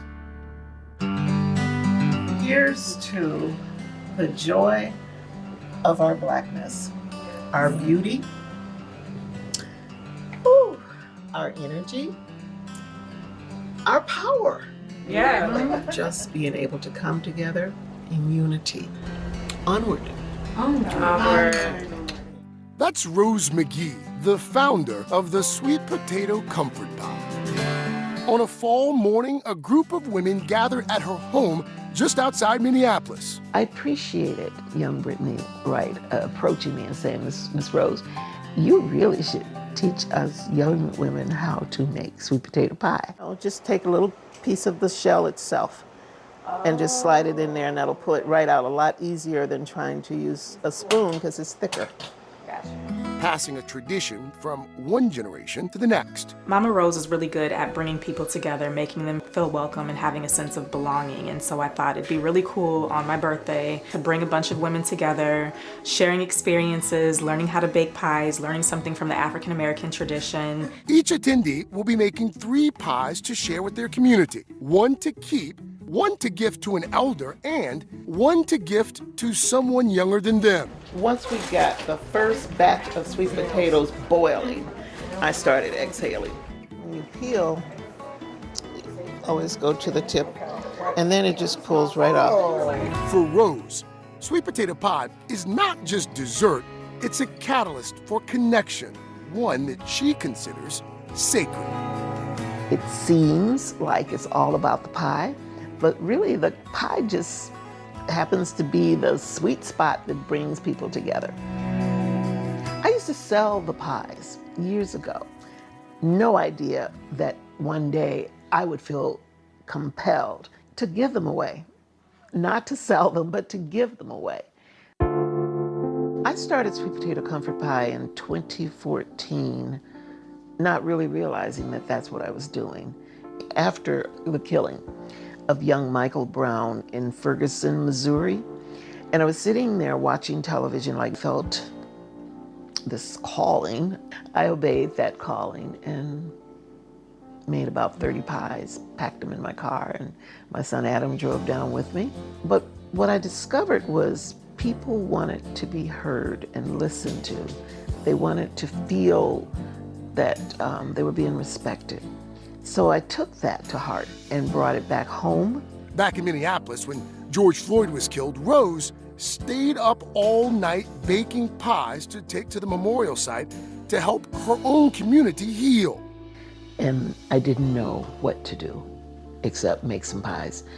And that's why I know it's not just about me. It's bigger than that.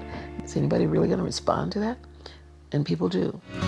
The organization's mission is to strengthen and cultivate relationships with the solidarity and story sharing that is part of making and receiving the pie.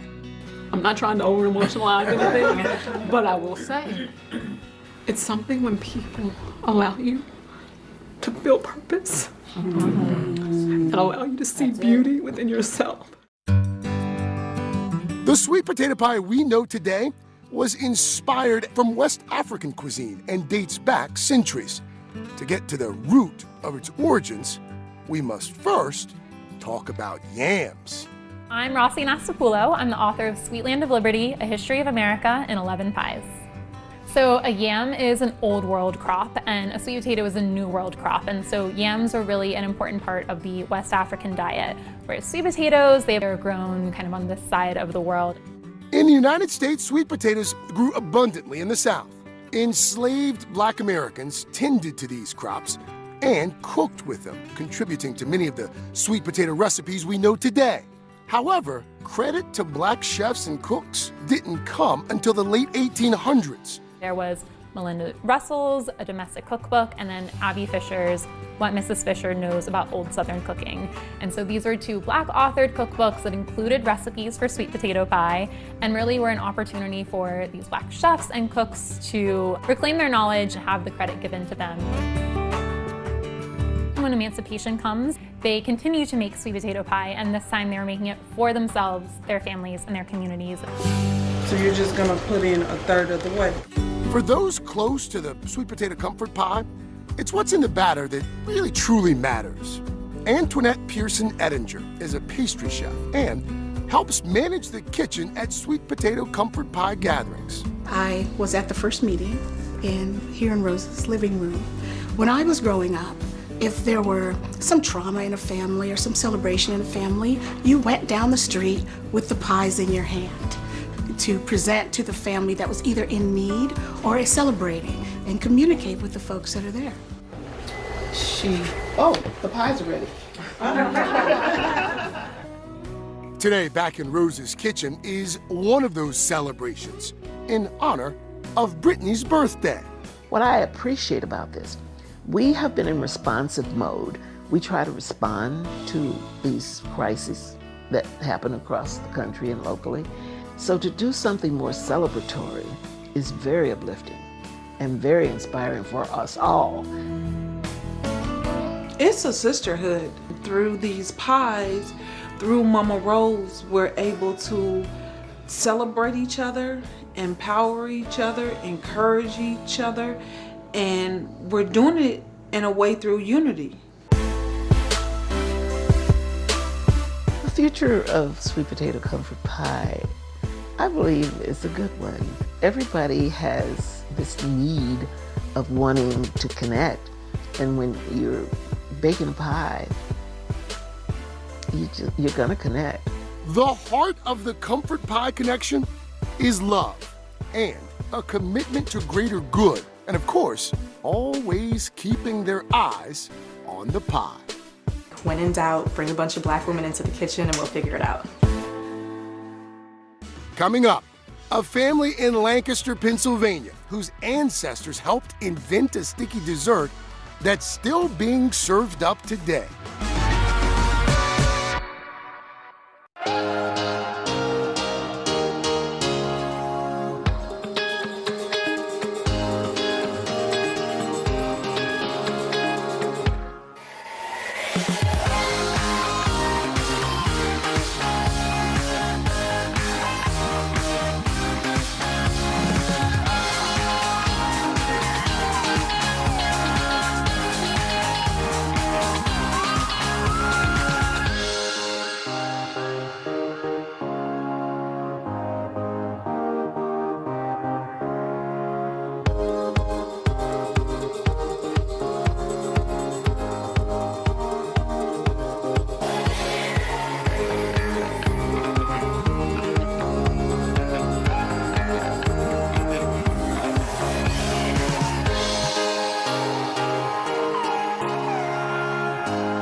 And welcome back to Family Style, and another pie rich with history and a little sugar as well. Some say the origin of this pie, known as shoofly, can be traced back to a cake, specifically the Centennial Cake. It first appeared in Philadelphia circa 1876, celebrating the 100th anniversary of the Declaration of Independence. And while the exact origins of the shoofly pie are lost to time, no matter how you slice it, it is a true American original.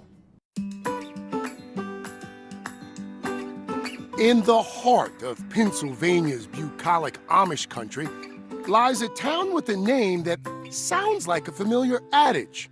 Burdenhaven is nestled in Lancaster County. A lot of farming, a lot of agriculture, and a lot of really good, hardworking people.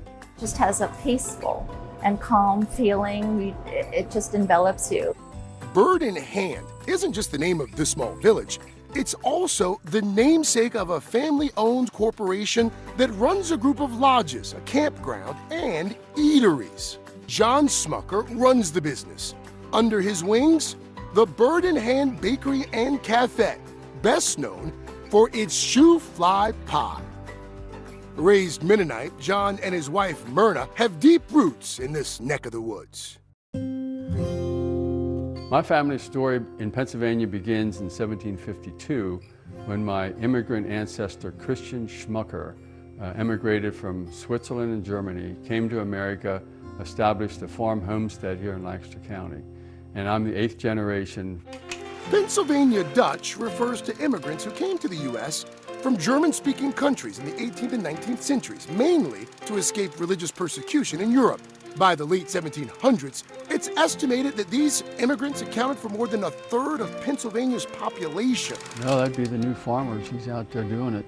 John's ancestors, along with countless others, brought with them new types of cuisine and helped invent that sticky dessert that's famous in this region, Shoofly Pie.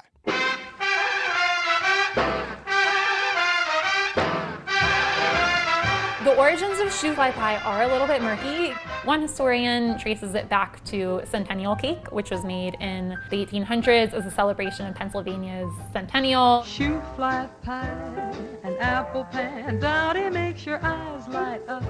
And so that was a crustless version that then once it becomes placed in a crust to become more easily transportable, that turns into Shoofly Pie. The Smucker family has been serving up their family Shoofly Pie to the public for more than 50 years, and they've been baking it for much longer. But what exactly is Shoofly Pie? I'd start with delicious. The topping is different, so it's not so sweet pecan pie with no pecans. Shoofly pie is a type of molasses pie. It's really a product of Pennsylvania Dutch cuisine, and it's distinguished by its inclusion of streusel, which is very classic to those types of European cuisines. On the frontier, they had a limited amount of ingredients, a limited amount of resources, and so one of the products that they would have had was molasses, and molasses was stable. Most Shoofly pies include molasses. The Smuckers, however, do things a little differently. We do not use a molasses product for our Shoofly pie. We gravitate towards a light table syrup.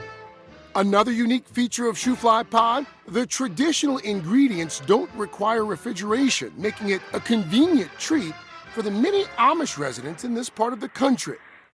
That's Anna Mary Smucker, or to those who knew and loved her, Grussie. My grandmother, Anna Mary Smucker, was the one who I would say was the ultimate pie baker in our family. I'm sure she picked up recipes from her mother, who picked them up from her mother before that.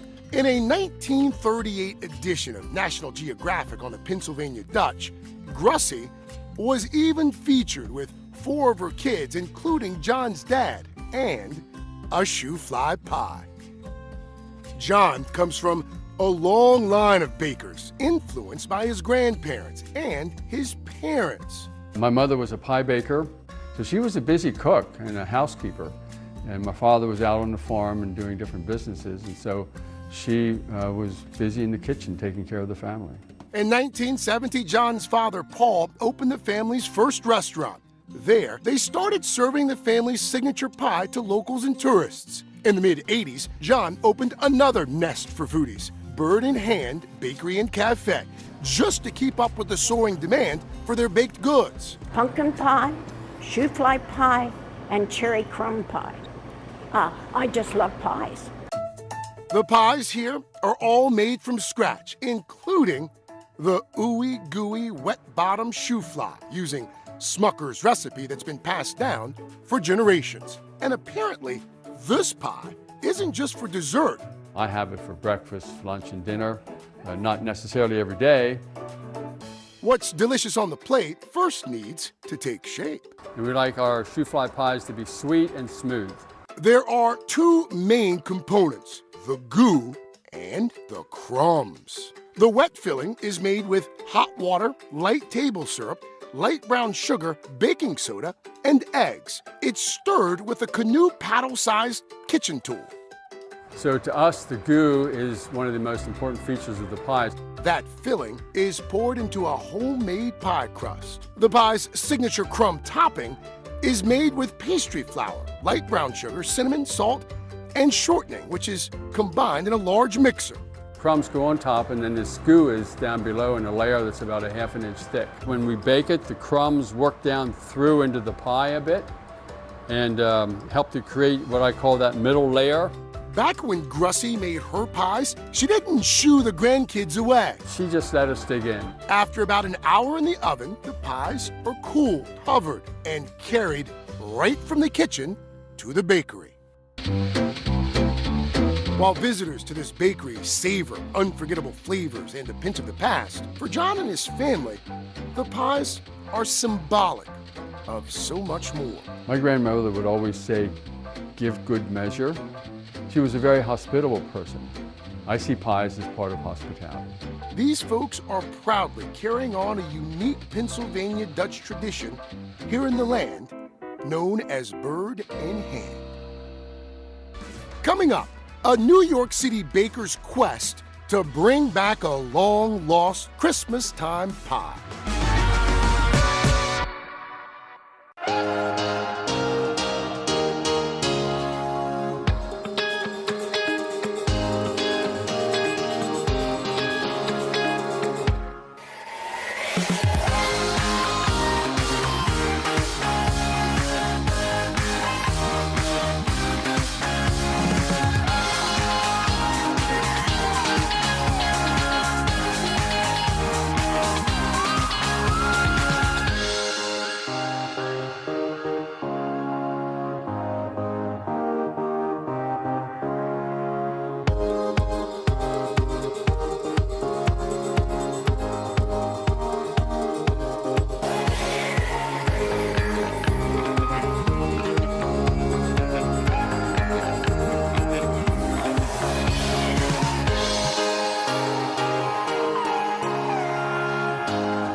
Pie today, gone tomorrow. That's what seemed to be the fate of a beloved bygone Christmas-time pie. It was popular for, well, a New York minute. Well, I guess a few decades to be exact. But today, one bakery in New York City is bringing back this long-forgotten chestnut, rum, and cherry creation called Nestle Road.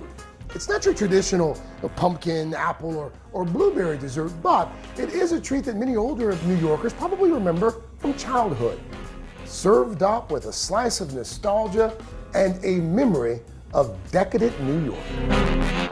Our motto at Petey's is damn fine pie for damn fine people because we're just so proud to be a New York business. Pie has been a part of New York's culinary history the entire time, and we just wanted to elevate it the best we could. I'm Petra Paredes, and I am the owner and head baker of Petey's Pie Company. Petey's Pie, named after Petra's childhood nickname, has been serving up damn fine pie since opening in New York City in 2014. We opened up the Tuesday before Thanksgiving. We sold like 100 pies. And then the next year, we sold 1,000 pies. This past Thanksgiving, nearly a decade after opening, Petey's sold 10,000 pies. The big holiday rush isn't new to Petra. She grew up pulling all-nighters before Thanksgiving in the name of pie. Pie's been part of my life since I was born. I was born into my parents' bakery. They have a bakery called Mom's Apple Pie Company in Virginia, and I always spent my Thanksgivings working at their shop. They are still in business, and they still do tremendous Thanksgiving business. Petra inherited a love of baking from her dad. My dad is really obsessive about quality of ingredients, and that's something that I have learned from him, to just be really focused on flavor and on like the texture and balance in a pie. Petra left the family pie business and moved to New York City to pursue a career in teaching. It was at the end of my first year of teaching that I met my husband, Robert. Seemingly against all odds, it was poker that brought Petra back to pie. He, interestingly enough, was playing poker professionally at the time. He wanted a place to invest his poker money. And so I sort of half-jokingly asked him if he wanted to open a pie bakery with me. Robert didn't call her bluff. And he said yes. We'd been dating a few weeks at the time, and we spent the next 3 years planning it. Petey's menu offers the classics like apple, banana cream, key lime, and also a beloved bygone pie. The couple's love of culinary history led to Nestle Road's discovery and return. One of the things that Robert and I used to do as we were planning our business was we would look at the New York Public Library's menu database, which is really fun. And one pie that we kept seeing over and over that we had never heard of and never tried and weren't sure how to pronounce was Nestle Road Pie. It was on a lot of sort of mid-century menus from the 1940s through the 1960s. This elusive pie piqued Petra's interest. Stumbling across Nestle Road on these old menus was sort of like discovering a fossil or something. Petra saw this as a chance to bring back a piece of decadent New York. Her curiosity inspired a sweet revival. Nestle Road wasn't always a pie. It actually started as a frozen custard dessert in sort of the Victorian ages. A very decadent thing to have a frozen dessert before, refrigeration was widely available. It was like the most fancy dessert you could imagine. First off, it was named after a Russian diplomat by his private French chef. Not to mention its luxurious ingredients of chestnuts and liqueur. Years later, the Big Apple heavily influenced the evolution of this decadent dessert. It went from a pudding mold to a pie crust. It sort of transformed in New York City in around the 1940s by this woman named Hortense Spire. Baking the pies from her Upper West Side brownstone, the pie quickly gained popularity. She made pies for like all of the fancy New York City restaurants, all the steakhouses and all the fancy fish, seafood restaurants. The pie was a mid-century marvel. As demand grew and the pie became a New York City diner and sweet shop staple, many renditions no longer included chestnuts. By the mid-60s, it all but faded into oblivion. Nestle Road is one of Petey's holiday season offerings, but the supply is limited. Because it's so labor intensive, we can only make 80 over the course of the week. In creating her Nestle Road Pie recipe, Petra sought to honor the origins of the dessert. I wanted to bring that chestnut part of the flavor profile and bring it sort of front and center. My recipe is almost sort of a mashup of the sort of Hortense Spire 1940s era and the New York diner 1960s era. All of Petey's pies start with the same crust. My crust is based on my dad's recipe. It pushes the limits with one ingredient. My crust recipe has like a 8-to-9 ratio of butter to flour, which is really high. Next up, preparing the chestnuts for roasting. I puree the chestnuts with sugar and with rum, and that is sort of the base note flavor of the whole pie. The filling's light, delicate texture is achieved using gelatin. It's sort of like a chiffon or like a fluffy custard kind of pie. The filling is then chilled. We did like a Swiss meringue. The meringue is folded into the filling.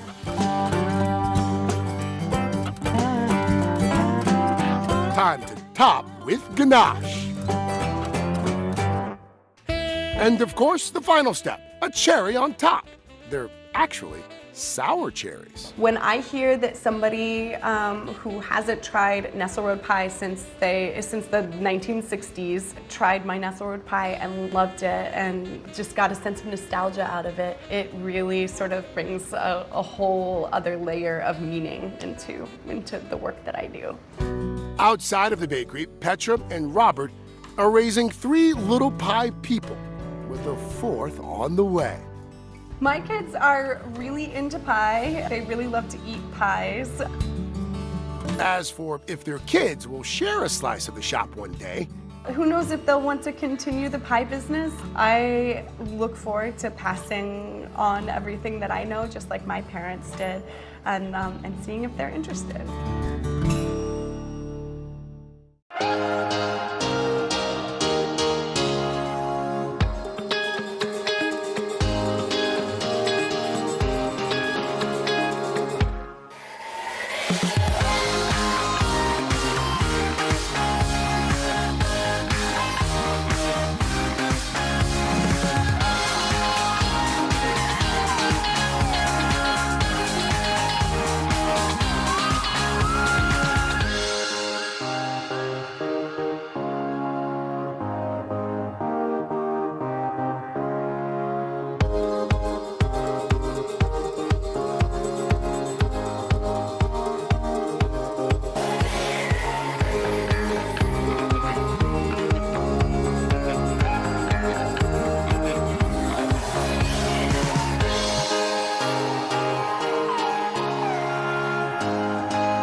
For most Americans, it seems that there's always room for pie, and the significance of that slice can adapt to circumstances, places, and people. Through pie, it seems we can more deeply understand not just our country's history, but our own, sweetened